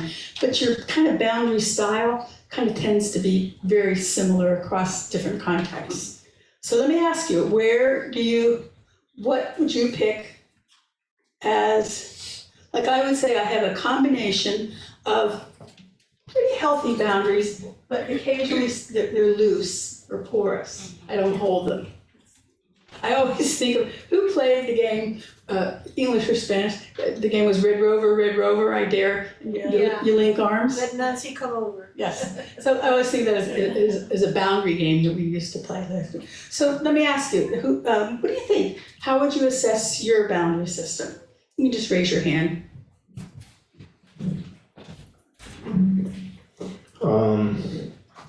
I used to be rigid, and then I've been working on my boundaries, learning how to set my own boundaries and accept other people's boundaries.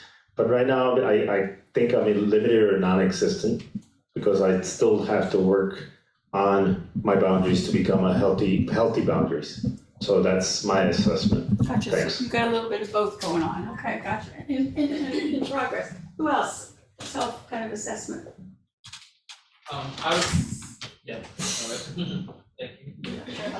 Oh, okay, let me not take that. Much easier. That was a loose boundary, by the way. If you didn't catch that, that was a very loose boundary. Why the heck would I switch in the middle? Loose boundary in action. Gotcha. Thank you, that was planned. I would say typically the healthy to loose boundaries, but right now I'm doing like a little bit of a pendulum swing with my family as far as like a rigid boundary, because a violation happened. And so I was like, I can't right now. I'm open for it to change, but I just don't, for my own health, I don't think I can go there with them. And so that's where that, for me, I'm just trying to figure out like, okay, how do I slowly go back to a place where it can be a little bit more porous? That is a great example. Thank you for that. Because what you pointed out, and it's really true, is sometimes, like I think that lady that went into the treehouse, that was a rigid boundary. I'm up here in the treehouse, I'm not doing nothing for you guys, you know? Done. Yeah, and sometimes I think you do have to set a rigid boundary for a while. Sometimes to make a point, sometimes it's about, I gotta garnish my own, let me get strong inside here. So it's not like even though it says the word unhealthy, because it's a language problem, you know, all the boundaries, you know, are usable at different times. But essentially, you don't want to hang out in one. I mean, so that was a very good example. Sometimes you do just need to sit in that strongly and rigidly and no. And that's another thing, a very typical, we don't think about it. We say a lot of times, you need to learn to say no more. But no is a boundary, you know, and people work sometimes, you know, for a long time. No, you know, so you heard this saying about, you know, no, just saying no without defending yourself, without explaining yourself, just no. And sometimes that's something that's very, very hard, sometimes for females. The husbands come in and say, well, why are you explaining all that? Can't you just say no? Yeah. And as women, sometimes we tend to explain it. No, just no and yes. That's a very nice way to kind of begin your boundary journey, is to think about just no and yes. Are you clear when you say it? Could you let all the others stop? And just be clear about your no's and yeses. Yes. There was a person here first, sorry. Okay, where are you? Right here. There you are, okay. Hey, so at the beginning of this exercise, not today, just since I've become in Hope for Life, it was understanding what those boundaries were. So I can't defend something I don't know how to defend. And now it has since been, I'm trying to maintain the consistency of those boundaries. So whenever it's somebody new in my life, it's pretty easy. I would say that it's a lot easier for me to exercise those healthy boundaries. But for people who I already have a history with, people that I've been friends with for like 5, 6, 7+ years, good friends, not bad friends, but understanding that, oh, okay, well, these are certain things that I need to kind of push back on. Like, for example, as I've been coming to Hope for Life, I've been learning a lot more about sexual addiction. And one of my friends who is slowly becoming more aware that, okay, maybe I also have this problem. There are certain topics that we'll talk about that sometimes we'll go out of left field and all of a sudden it starts getting into areas where it's like, okay, that might be a little triggering for me. And, a few weeks ago, when we were hanging out, he wanted to give me a birthday gift, and very sweet, very generous, very kind. I am not used to a lot of people giving me gifts, but the gift actually was something that was sort of working against me trying to, heal from my sexual addiction, and I was uncomfortable, but I had to kind of flex that muscle of boundaries, saying, listen, buddy, I love you. I know you love me. This is a sweet gesture, but I don't think it's healthy for me to accept this gift. And I don't think it's good for me in the long run, especially with who I'm trying to become.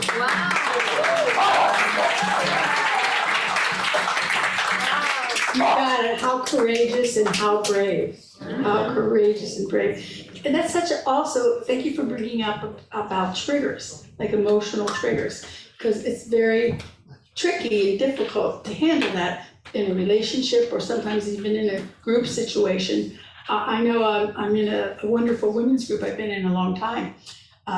Whether it was a women's group or another group, I'm very sensitive and don't want to be in conversations about violence and who's killing who and all these terrible things that happen. One of those, particularly, I'm not an ostrich, but particularly if I'm out for lunch or we're having a meeting, I didn't really come there for that reason. And it's not as triggering as it used to be when I was a bit younger. But so sometimes when I used to sometimes say, could we shift the topic? But that was a little awkward socially, because who am I? If everybody else is talking about it and that's what they want to talk to. So it's awkward. So sometimes what I do is I just leave, the room and come back and hopefully I'm not still talking about that. But yeah, that's that kind of protecting myself, you protecting you, very brave about things that are going to get me triggered. And if it's someone you're close to, hopefully it'll take in, as you're growing and changing. This is something that doesn't feel good for me. But that's very brave, courageous work. Yes. Very brave. Excuse me. Great job, by the way. I always had this problem, as I mentioned before, growing up and being passive, being a people pleaser. You wanted to do the right thing. You didn't want to offend. And I learned that being a people pleaser, you want to help and please people, but not at the expense of your own identity and your own capabilities, your own desires. Let me ask you, because I want to focus you, which boundary type are you choosing as you assess yourself? What would you say is your boundary style in relationships now? A combination of both, some negative and some positive. Like I said, I learned not to sacrifice, because when you become a people pleaser, you're also like a sappo. Oh, she'll do it. She won't say no. We can, ask Helen. And I learned to say no, and you verified that today. The people that I'm most effective with and have no problems with setting boundaries, and I don't really have to, are as my Christian brothers and sisters at church. Feel very comfortable. And my good friends, I can let my hair down and be myself. So you're a combination, Yes. as I think many of us are, and you're kind of going back and forth. And you have one particular community of your closest friends, which is great, because you should feel comfortable setting boundaries with the people you're really close with. Right. Great example. One more, and I want to, anybody else done? Okay, go for it. Thank you for keeping order of this. Yes. Can I keep you with me? Yes. No, my question was, I think it was answered a little bit, but we could be all of them, right? Depending on the outcomes, the situations, how to play the things out. We're a blended family, so sometimes I feel like for us, we're healthy, but then there are other times we're unhealthy, limitless, porous, and then recently, I had to set a huge boundary with my side of my family and be like, no. This is it. It's been 8 years that we've been together, 10 years that we've been together. We've been married almost 8, going on 8, my family has to be included, missing, like you talk about everybody else's kids, but these are my kids too. They're not my blood, but they're mine, you know? So either you include them or I'm out, you know? You want to be in I relationship had with to me, include my kids. Right, I had to be rigid, but in a, I guess, a loving way. I mean business, yeah, You know? Yeah. But then there are times when it comes into our family dynamics with our kids, when they live in two different households, it's like we have to bring down some of our standards to be less putting up boundaries because rules are different in each side, so there's like things You going bring on. up, I think a blended, Yeah. a blend, I always laugh at the word blended, because when I was a blended family, it felt more like a tossed salad. But no, not to joke about it, I think a blended family or even divorce going back is probably one of the most complicated boundary shifting situations you will ever have. So kudos to you, but your point is well taken. Yes, I think we all do a little bit of everything, but we want to aim for, this is the golden mean. You know, so it's kind of like, yeah, you can spend a little bit of time in those other things. It's kind of like the example I give about stress and anxiety and the brain. You know, our brain was made so that when something's scary or, you know, there was a tiger there or something was going to happen or a fire, our brains would go into that amygdala, cortisol, you know, and to help us get through it. You know, fight it, flight it, whatever. But our brain was not made to stay in that amygdala cortisol triggered state, and that's what happens to a lot of us is stress.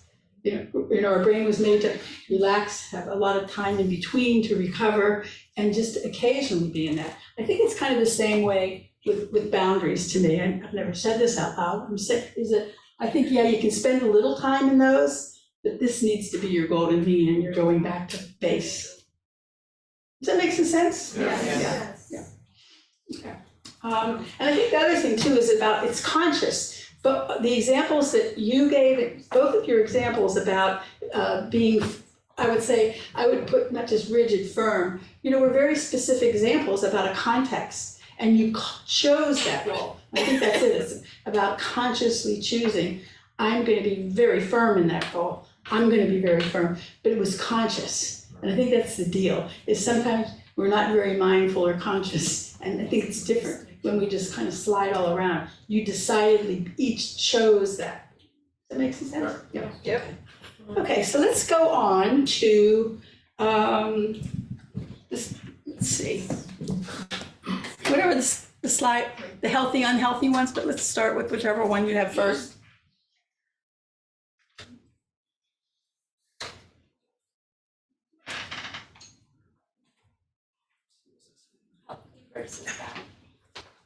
Yeah, I'm going to go through a lot of these. This is fine. So we actually talked a lot about this. I would have changed that word bad. I don't like the word bad. I would have said unhealthy. Okay. So this is just gonna, I really want to imprint this and really, you know, really have you really hear this. So we've talked about this. In healthy boundaries, we respect each other's privacy. In healthy boundaries, let's see, Giovanna gave an example of that. When she was saying about I see her as a peer, but actually I see her as an equal. You know, it's an eye to eye, heart to heart. So treating you as an equal is part of being a healthy boundary. Being healthy is I understand your boundaries, even if I might not like them, you know, or I might not agree, I understand them and I'm going to respect them. The other one is a healthy boundary is, this is a big one, about expressing thank you, appreciations, and gratitudes along the way. That's not just an experiential exercise to me. I think it's a way of breathing, a way of living, a way of experiencing your life. Dr. Emmons was here a couple times about the expert on gratitude is that, you know, when you live a life of gratitude, you're expressing it all the time. And it's a wonderful, you know, life is tough, you know that. Life is difficult, life is stressful, a lot happens. And it's such a great, I always think of it as a bank account. So life is going to deal out whatever it deals out. which is sometimes hard and heavy and difficult. But the other side of the bank account, it's the love, it's the expressing gratitude, it's saying thank you for bringing me that coffee. It's saying thank you, that was really sweet, Sarah, you brought me a Hanukkah gift, it was really nice. That's the stuff that goes into the bank account. I call it, that spiritual, emotional bank account that helps us keep in balance so that when things get difficult, we have that to draw on. And that's kind of how I think of it. And so it's not a card or something you do occasionally, but you express your appreciation and your gratitude just openly and easily. Get to the point where it's just part of your life. So I mentioned some of these bad boundaries which I have. Unsolicited criticism. I would also add in there unsolicited advice. Now this is I was going to say it was an occupational overlearned behavior. Yes, it is. But this comes up a lot. We were talking about, I think it was Nancy, about that intergenerational. My kids don't listen to me, and realizing our kids are getting older. But I always think about in the adult world. We don't typically, unless you have some shaky boundaries, we don't typically offer advice and tell people what to do unless they say, hey, would you please weigh in on this? I want to know what you think. So those are the same boundaries we really should apply to our grown children and everyone else, is that we don't tell and we don't criticize. Picking a fight, starting unnecessary arguments. That one, did anybody relate to that? Anybody relate to that? Yeah. You might say, well, why do people do that? Oh, they're tense, they're upset. That's just, but that's a bad boundary. Being overbearing, being intrusive, telling people what to do, or being excessively critical can be very overbearing. And interfering with somebody's personal life. And you might say, is that a bad boundary even if you're married? Yeah, sometimes it is. If in your personal life, your spouse says, well, it's really important for me, I want to go to life, and I want to go Thursday night, and I want to go Saturday. Can we arrange this? And they talk about it. And it's really, really important to them, you find a way to do it. But sometimes in relationships, you get overbearing and you think it's okay to say, that's really interfering with our social schedule, and that's interfering with this, and I don't want you to do that. It's really crossing, a personal boundary. When somebody says that's important to me and I want to work this out. Starting arguments, interfering in personal life, being overbearing, and also creating unhealthy expectations. Well, this is a big one. This is a very human thing. We have these expectations. Sometimes we don't even tell people that, but we still expect them. And we act them out in our head, and then when real life doesn't match, we get pretty upset. Let's have another one on boundaries, one of the comparison ones, whichever one comes up. Okay, so this is I know a lot of this is kind of taking it into some I statements. I think this is a good one. It's not my job to fix others. Does that sound familiar? Not my job to fix others. Okay. It's okay if others get angry at me. It's okay to say no. It's not my job to take responsibility for others and what they're doing and what they're thinking and what they're saying. I don't have to, we were talking about the kind of black box, it's not my job to mind read and anticipate the needs of other people, even the people I love. They need to learn to speak up and tell me. You use your words, and we say that to those little ones, use your words.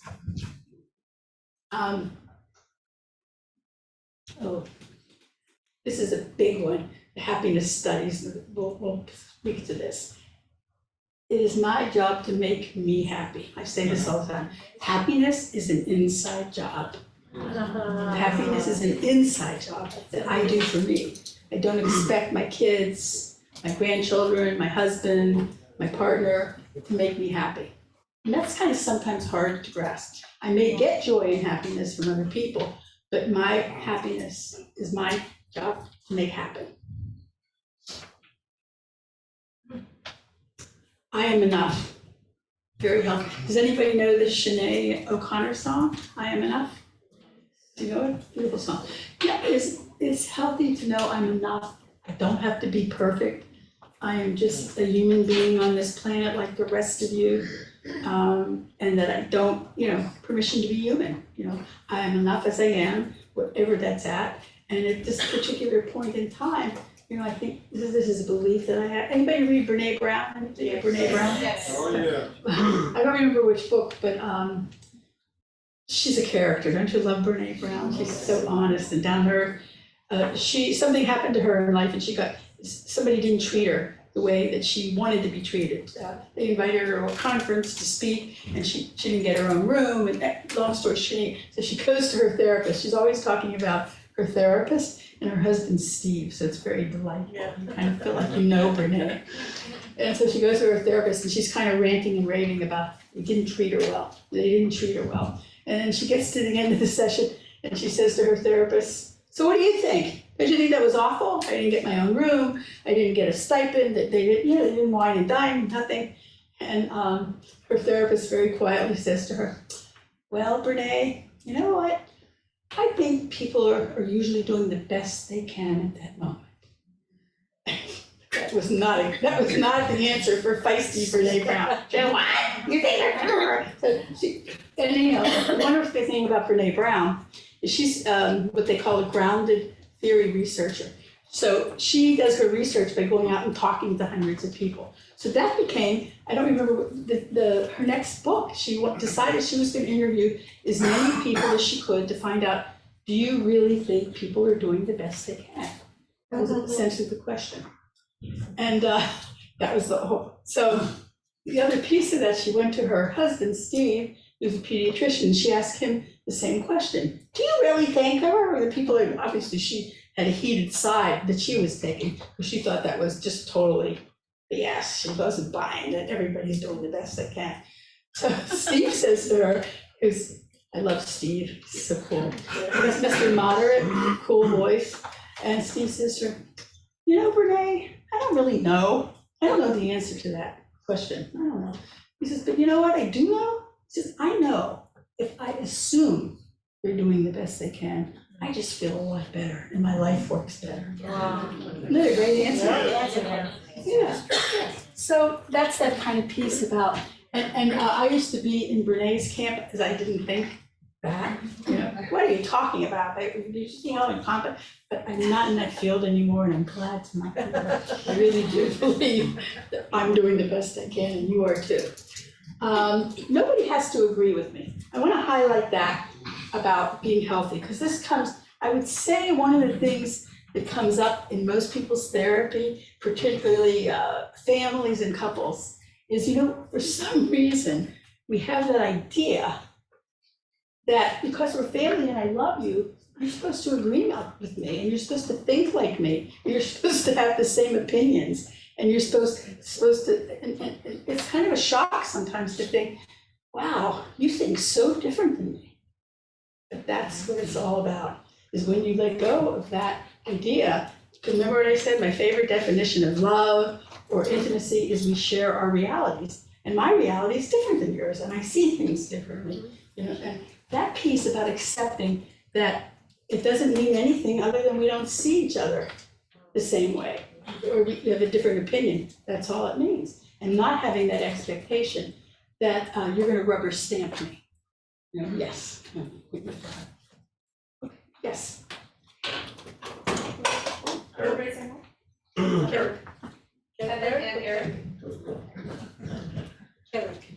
Eric. So thank you for just building that, because it's actually something I'm going through right now. I'd like to ask your thoughts. How do we exercise healthy boundaries, that containment, that attunement, that I'm setting boundaries or I'm hearing you out, and how do we do that with a family member who doesn't care for boundaries, who thinks because I'm your father, actually, yeah, because I'm your father, I'm entitled to just do whatever I want. Ask me for a friend. Ask me for a friend.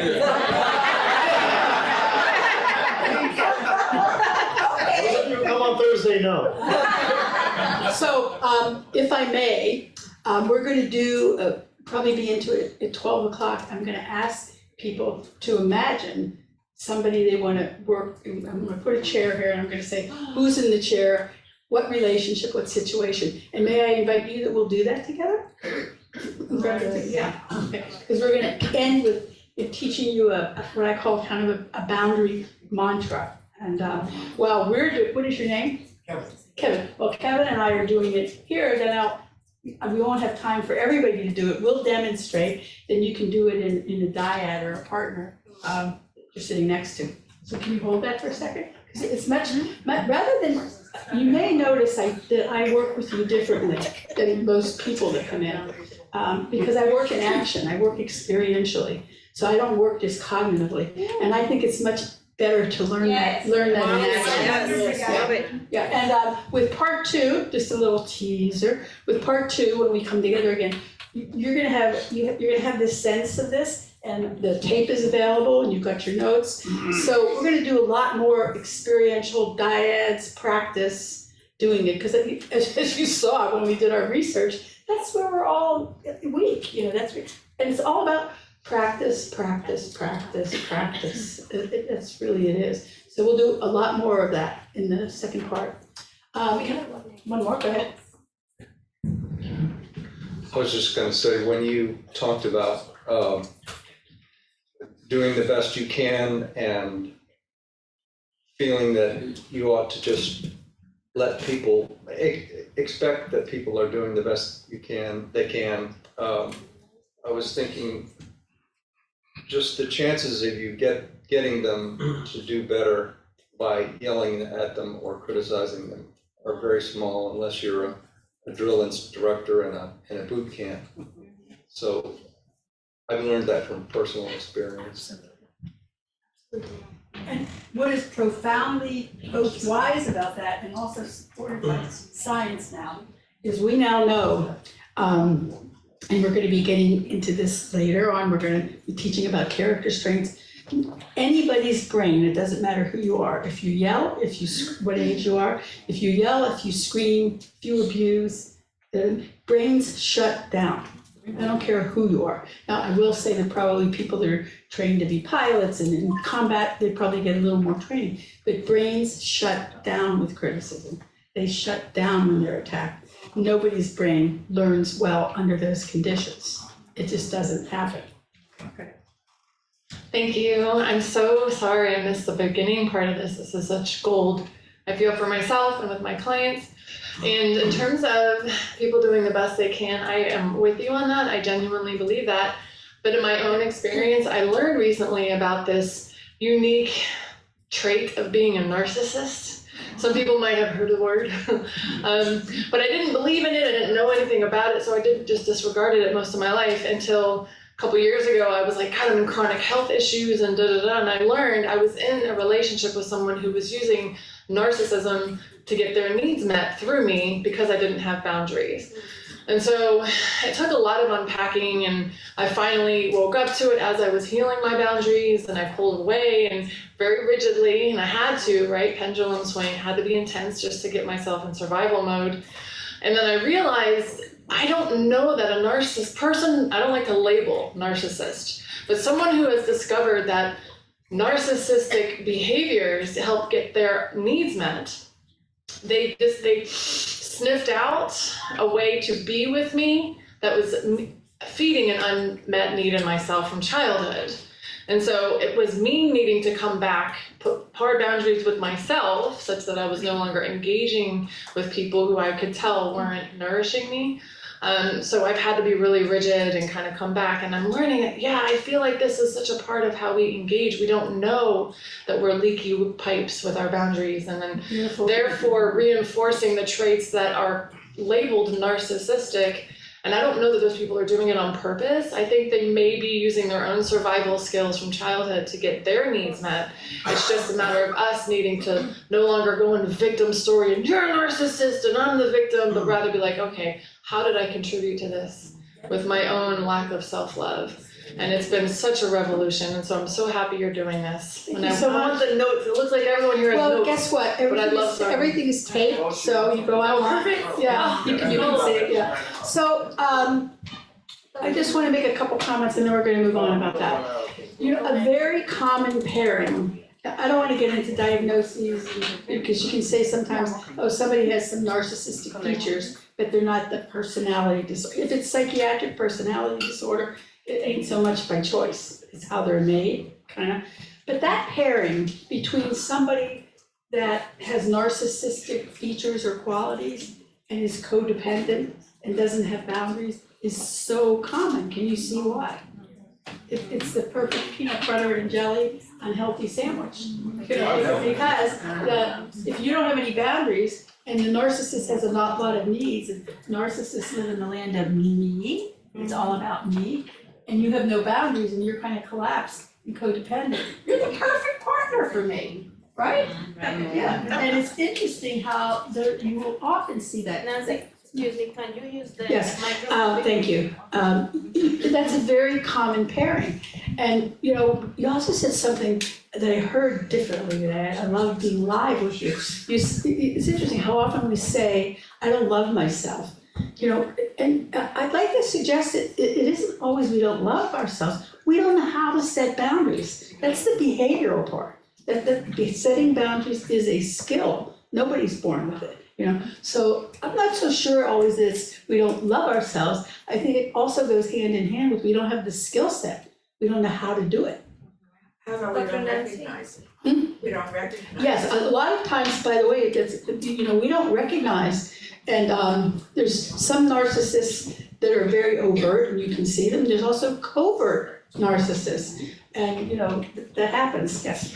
I wanted to share in my case, I've always been, I didn't put any boundaries because when I did, I got disconnected.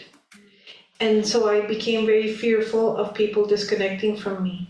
So when you set boundaries, people disconnected because I'm not giving them what they want. Right. So I learned, there's this inherent fear of abandonment when I say no.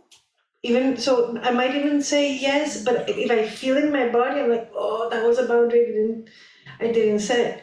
So what I'm feeling, what I'm discovering in this season is that the times that I have put boundaries and people disappear, I feel more alive. And that the times where people disconnected, like when I said yes, I was disconnecting from me. I was abandoning me. So in my fear of people abandoning me, I abandoned myself. So it wasn't that I didn't love myself, it's that I lost myself. Exactly. Well said, very well said, absolutely, absolutely. Sarah. Oh, sorry. Trying to stay and roll here, it's hard. I grew up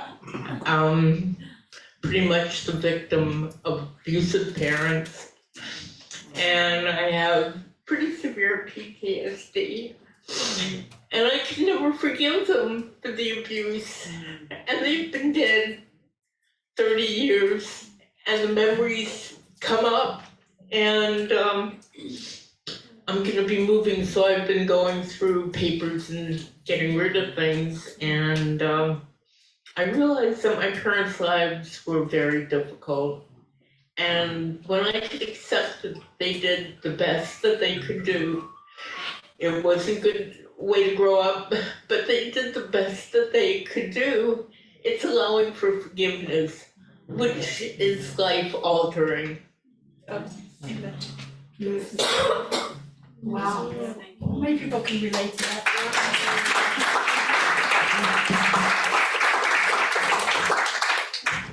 Forgiveness, a whole other wonderful topic. Can we have another slide? Let's see what we got here. I think we already did that. Did we do that one? No. Okay, I'm gonna go through this quickly because this is pretty easy. So some of the signs, and this kind of is nicely dovetailing with Gigi's show. Some of the signs of, as you get more used to saying and speaking healthy boundaries, you don't feel so guilty and you don't feel so scared. Now, there's always a little bit of fear, I will say for me, about setting one of those boundaries that I have the sense that person could walk away from me because I'm setting a boundary. Or I may have to walk away from them if they don't respect my boundary. So I want to say that, I think it's normal to have some anxiety or fear, but over time, when you experience what is your life like when you get on the other side of that, you usually feel some sense of relief, even if it was difficult or painful at the time. You realize you can hold your ground when pressured. You're not offended by other people's boundaries and that they're different. You don't take it personally when other people criticize.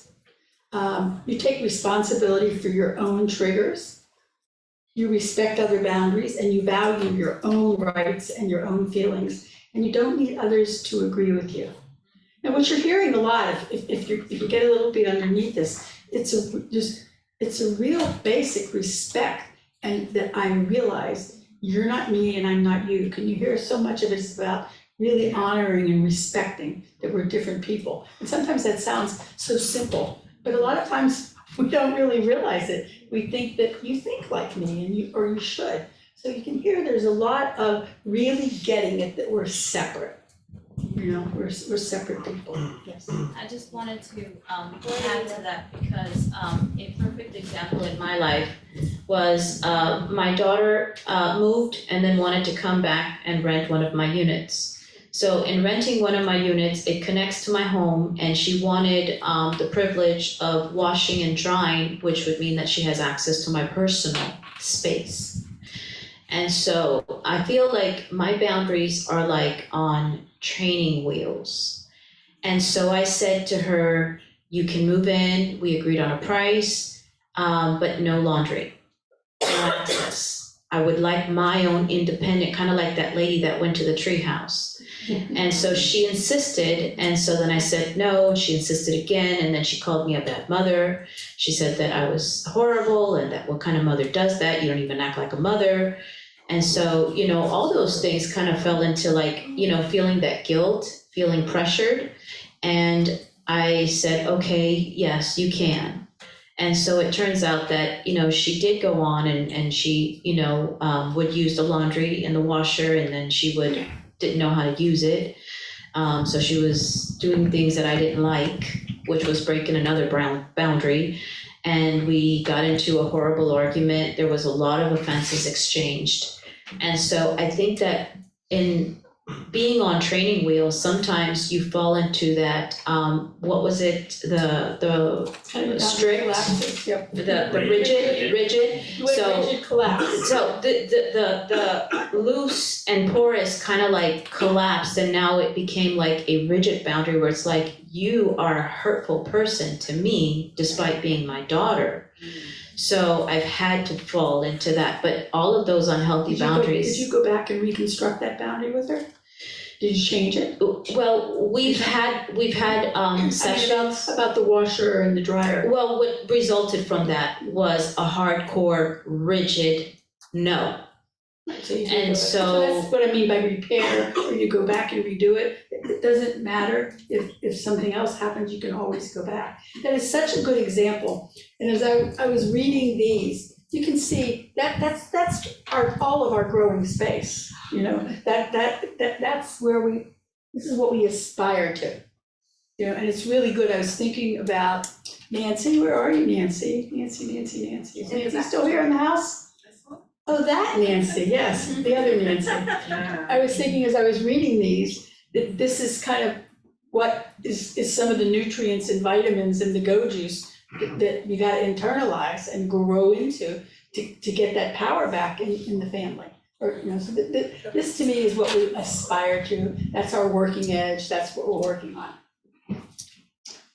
So, so here's what I'm gonna ask you to do. Let me see. Is this chair free that we can? You put this in the middle here for me.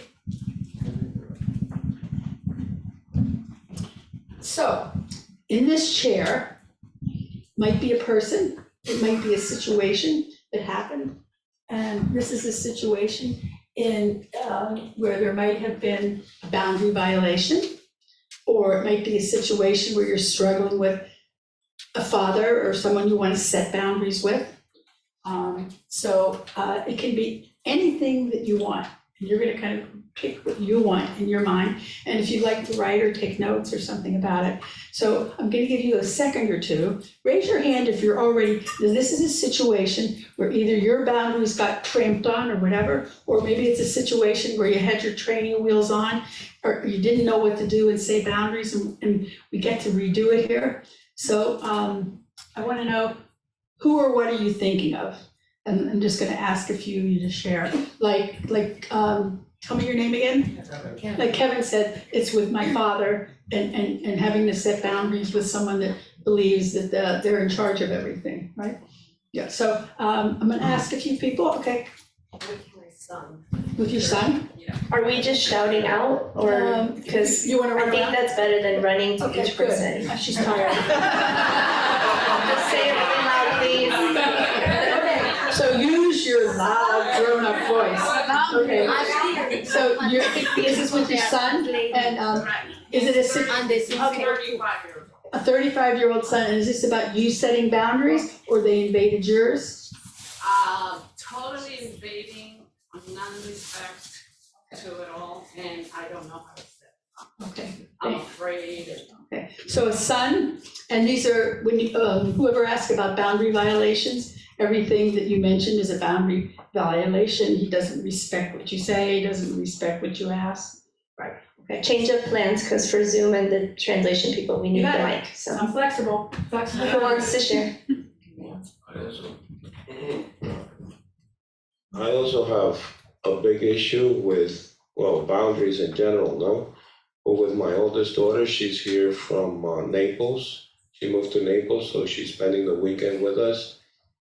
And just us coming over here, I felt a lot of pressure because she wanted us to stay, because I'm just here for the weekend, and you're not spending time with the grandkids and this and that. So it's difficult. I know that, growing up, I hurt her a lot, so I'm trying to dedicate as much time as possible to her, but I think sometimes, my wife and myself, we also have to live our lives, no? So it's very difficult. I mean, we left at halftime because, we were gonna go and meet up with my daughter and I guess the grandkids, but they had other plans, Whenever she has plans, we have to respect her plans, but when we have plans, it's like. So this is a very, very common and situation, so let me just kind of decode that. So this is a situation with an older daughter, it could be any daughter, where it's just kind of a time boundary, but it's also kind of an emotional, interpersonal boundary. So whereby the daughter is kind of invasive and oppressive with the way, guilt-inducing, about how she thinks the time should be spent. Do you hear that? Yeah. Okay, all right. You didn't hear that, yes. Okay. What do we do about that, right? But that's a really good example. That comes up so much when we're on vacation, when we're visiting. How are we going to spend the time? What do you do? That's a very common tension point when people are visiting and on vacation. Yes. Well, I think what I'm going to express is, my wife is here, so I'm having the opportunity to express something that I've been feeling lately. I think it's, I don't know if it's a boundary, or I do know it's a boundary, but I also think of not being heard. Okay, before I wouldn't say anything, I would just avoid it. Now I've become more of a sensible person. I'm gaining my identity, so I'm expressing what I'm feeling. Especially on Saturdays when I go back home and my wife is there, I like to tell her or express to her what I've been going through.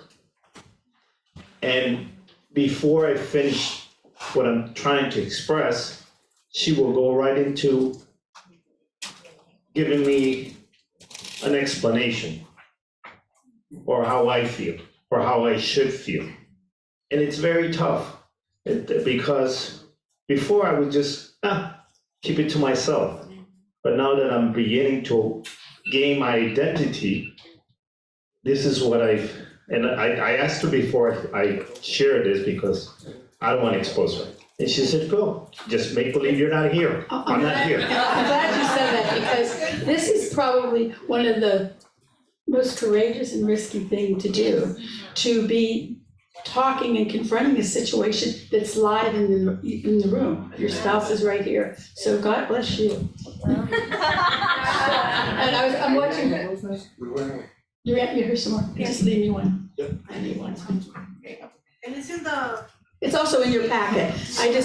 We just doubled, and this is just something little that I made. You didn't get one. Yeah. So that is very, very courageous, and you can already see that they've done quite a bit of work on it. You hear the boundaries when you ask permission. May I share this? So you hear a lot of boundary work and work that's already happened, right? Yes. Yeah. How'd that feel? I'm gonna ask your wife. How did that feel? I'll translate for her. Okay. She speaks Spanish. ¿Cómo te sentiste escuchando eso? Lo acepto. She accepts it. Lo acepto. Lo reconozco y lo She trato, estoy recognizes it, trabajando. and she's working on it. Wonderful, wonderful. Yeah. So that is just, before, I'm gonna, because I want to move forward, and I want to teach you this, and I'll stay for questions after. That's just a little mini version. Anybody hear of John Gottman? He's the name of it. So you just saw a little mini real enactment of, John Gottman's kind of principle about his whole work, which is, when we can be in intimacy with someone, and they tell us stuff sometimes that we kind of go, ouch, or, I did that. And they can take it in, and they can deal with it and accept it and grow from it. This is the beauty of why Gottman and other people will say, if you want to do the most growing, be in a relationship, an interpersonal relationship. And that's the kind of growing, if we're open to it, that we can do because of our partner. Because our partner brings things in that we just don't see, we wouldn't know. And so if it becomes a way of growing and sharing, even though it's kind of ouchy, you each expand and become more, as opposed to that typical dysfunctional thing, I'm not like that, how could you tell me that? And it's the opposite of using that, so that was such a beautiful example of you can see how they're each growing because of the other one. You see that? Yes. Yeah. So what is this little thing that I have brought you? This is your EP, is boundary power. So this is just a little mantra that I kind of use. I like to give you things that you can remember that are kind of easy to remember. And I want you to remember that setting boundaries is very brave. I said it a lot. It's very beautiful, and it's all about bold behaviors. And when we set boundaries, we're going to use I statements. So we're kind of going to do the bottom piece. But we have a little card. And what I'd like you to do is just take a few minutes, and as best you can, and fill it. You thought of a situation, you thought of a person. And whichever one of these you want to do, I don't care, A or B, just fill it in. Take a few minutes to fill in what you would say and what you would do. Does anybody need some more help? So if you go with the first one, you would say, when you speak, you would name the behaviors. When you speak to me like that, or whatever they did, like the time when you da-da-da, what you felt, what you thought, and what you're asking them to do. So just choose one of those, and I'm gonna be quiet in a moment and let you fill that in. Does anybody have any questions about how to do that? There's no wrong way, so whatever way you do it. But think of that person, that situation. Yeah.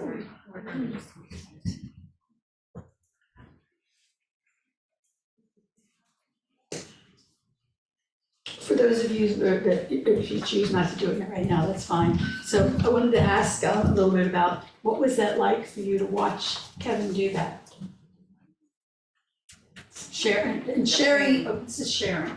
Sharing is about you, it's not about critiquing Kevin or what he said or what he did. What was that like for you to witness that? Very impressed with his ability to self-reflect and to articulate his experience. Very impressed over his ability to articulate what he's feeling and experiencing and maintain separation between himself and his feelings. And definitely resonates. I have a very similar parental unit in my life. And I'll just add that my own healing with that situation was to, again, acknowledge that my father had his own traumatic upbringing, and yes, he has done the absolute best. I know at a soul level, he loves me like crazy. He would take bullets and trains for me and my sister. I know that on a soul level, but on the human level, his meat suit being is so traumatized and neglected of its own needs that he can't reflect that in his human form. So he's in another state. And what I've been able to do, fortunately, such a gift, is tune into his soul. And I have a very real need of a parental love. It's a very true need.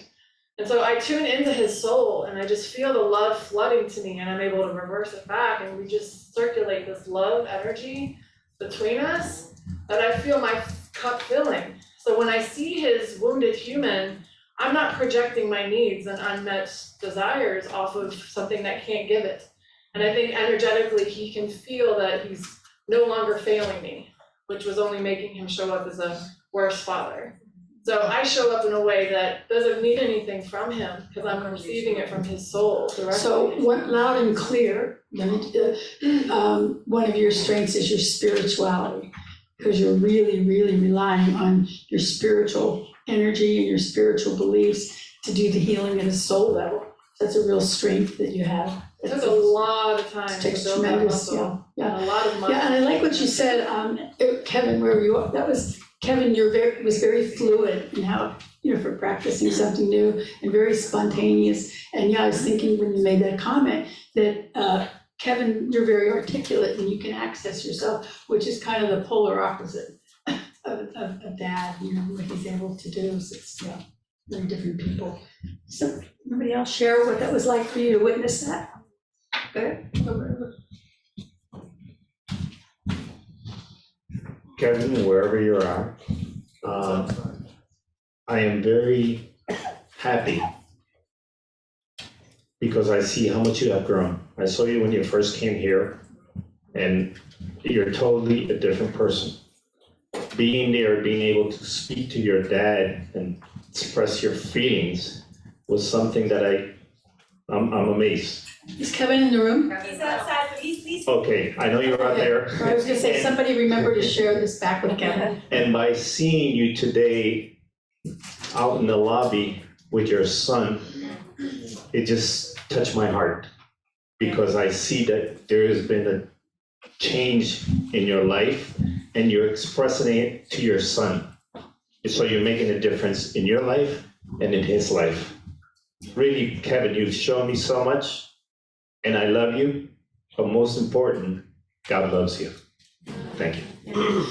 Does anybody want to share or ask about their mantra or need any help with it?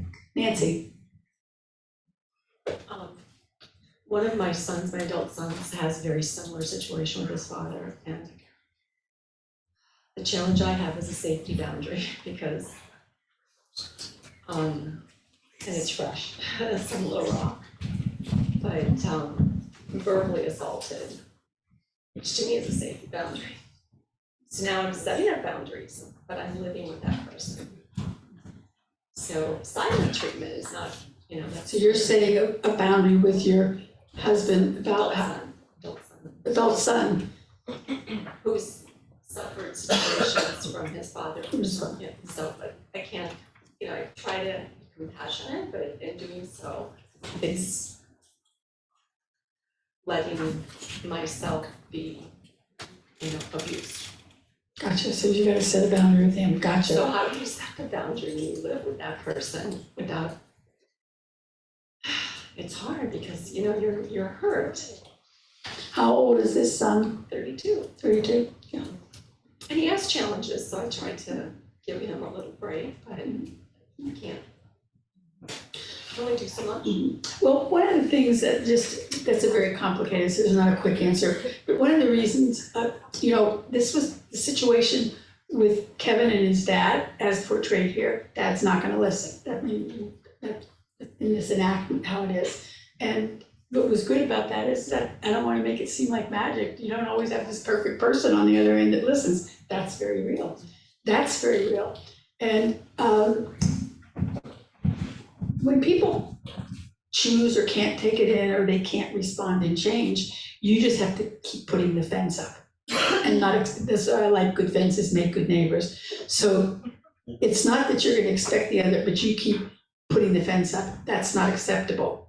You know, you can't, that's not acceptable. You just keep doing it. And it's a different bit of a goal. You just keep saying it. That's not acceptable. Conversation's over, da, da, da. So you keep, they don't, and you set the boundary. You know what I mean? You keep laying down the fence. Can't cross this fence, can't cross this fence. And it's a little bit more like training our dog, you know what I mean? You know, that, no, you just can't go there. And you let go of the expectation that they're gonna really internalize it. And then sometimes when people that aren't little children, you know, sometimes you have to say, you gotta go live somewhere else. You can't respect the house rules, you can't live here. You know? Nancy, I have a question. Yes.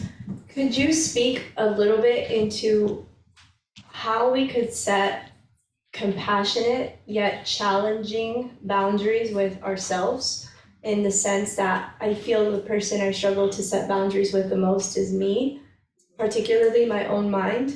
Like, my mind will run and run and run, and I either... You can't stop your mind from thinking and running? Whatever it's about. It could be anything, you know? I call it gerbling. My mind is gerbling. Right. Yeah, it is. My mind gerbles. It's like on a hamster wheel, right? Yeah. And sometimes I just go, okay, stop, that's enough. You can rest now. But it's like, that's kind of like a little rough, you know? And then when I'm like, oh, okay, it's okay that you're thinking about this and you're worrying, then I start to think about other things that I'm worrying about too. So Well, like I'm struggling with that balance. Yeah, so and this is another workshop where we're lacking in Giovanna. You know, it's not just about setting a boundary with your brain. This gets into the whole neuroscience, so I'll just say a little briefly. This is the work of cognitive kind of therapy. And this is where you use your mind to train your brain. So there's a lot of, you know, yes, or sometimes meditation helps. So this is not just setting a boundary, this is retraining your brain. Rick Hansen talks about this, a lot of work of You Are Not Your Brain. This is cognitive therapy. Right. So that's really the skill of where you learn to, so I have a picture of a brain on my desk and people see it. So if I say to my brain, hey brain, I know what you're doing. You're doing that gerbling. And you actually talk to your brain. Yeah. And I say, stop it. I'm not going with you. I'm not going with you because this is gonna make me crazy. Yeah. And so you talk to your brain, you tell it to be quiet. I'm not listening to you now because right now I want to go to sleep. Yes. So you actually have to retrain your brain. Yeah, and that can be done. You want to look maybe at the work of Rick Hansen and Rick Hansen and You Are Not Your Brain. Okay. Thank you. And it is about retraining your brain, and it can be done very easily. Thank you. So we've kind of come to a close. Anybody want to share anything, ask any questions? I had seen Gary's hand up. So when I was thinking about Kevin's situation and I was thinking about my own situation, there's a boundary that I put up, but because of that boundary, it takes away access to someone else that I love because of putting the boundary with that person. And so right now there's like this big grief of like, I don't feel to say, the stipulation that's being said is, I cannot see this person until I say sorry, but I don't feel the need to say sorry at all. It's not in my heart to do that. It feels very wrong. It feels like I would be violating myself, but then it means I can't see my grandma. And so this the part that I'm like, dang, like, is my grandmother gonna die before I get to see her because of this situation I'm having with my aunt? And it hurts, like it really hurts a lot to know.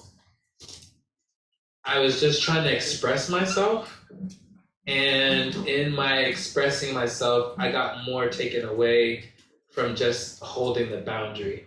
And so this is where I feel like there's those moments where it's like, dang, like I almost want to give in just because it's taking away someone who actually also, my grandma's been very hurtful in my life, but it's like, I almost like, huh?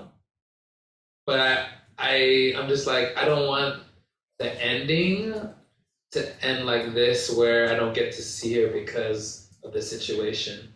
So I don't know, sometimes it's like, I want to hold it and I think it's right, but it's also like, dang, you do lose stuff in making hard decisions, in saying no. And I don't know, I really have to give that over to Father, like whether that can be something that gets restored, you know?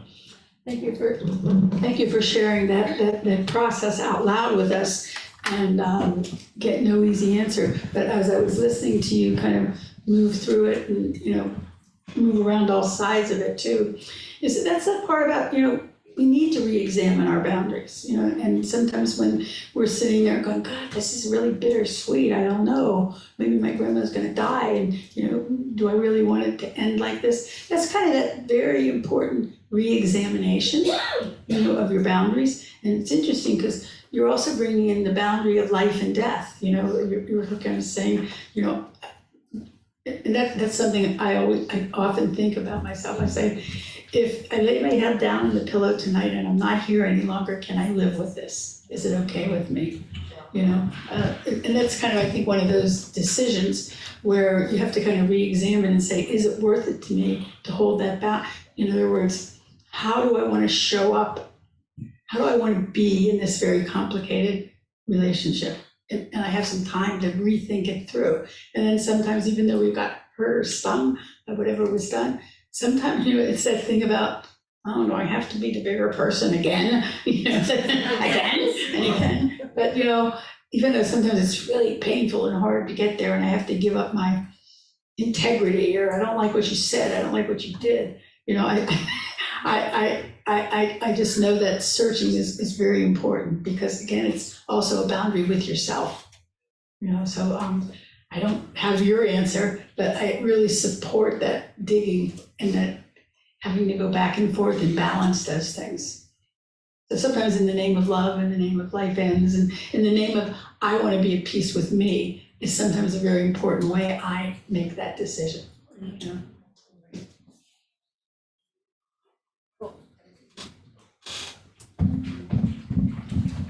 And we'll take this as the last, and then we'll, if you want to speak or talk to me, I'll hang around. Thank you.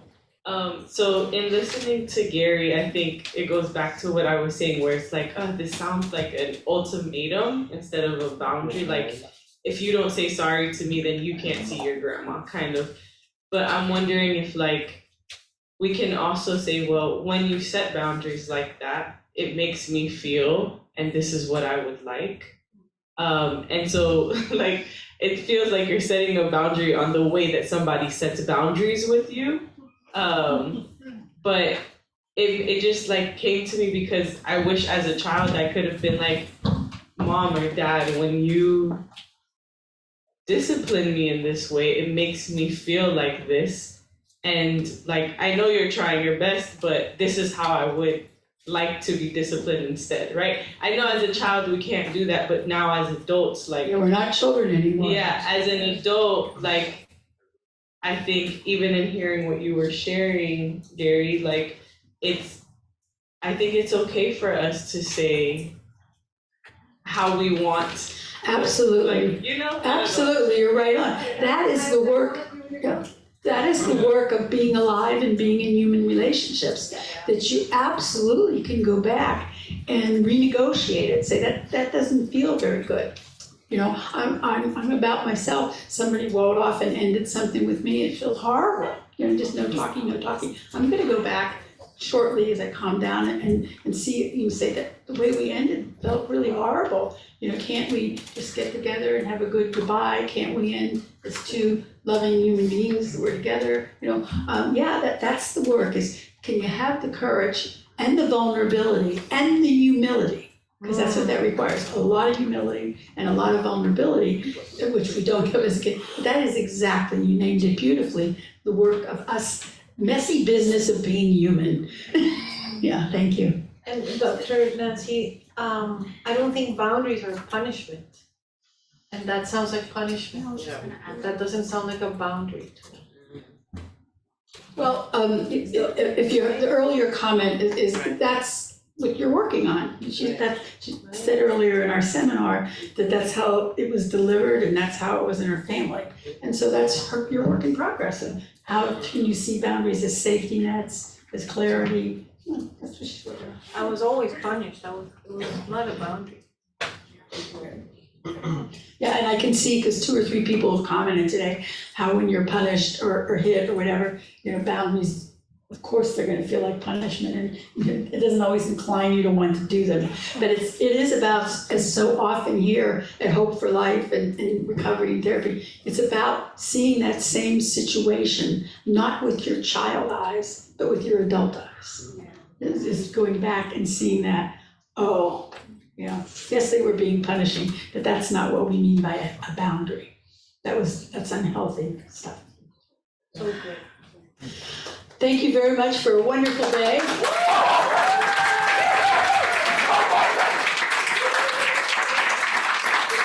We got a lot of chance to practice our boundaries, so thank you. Please don't leave, I have a few announcements, and Giovanna wants to say something, but don't leave because we have a few announcements.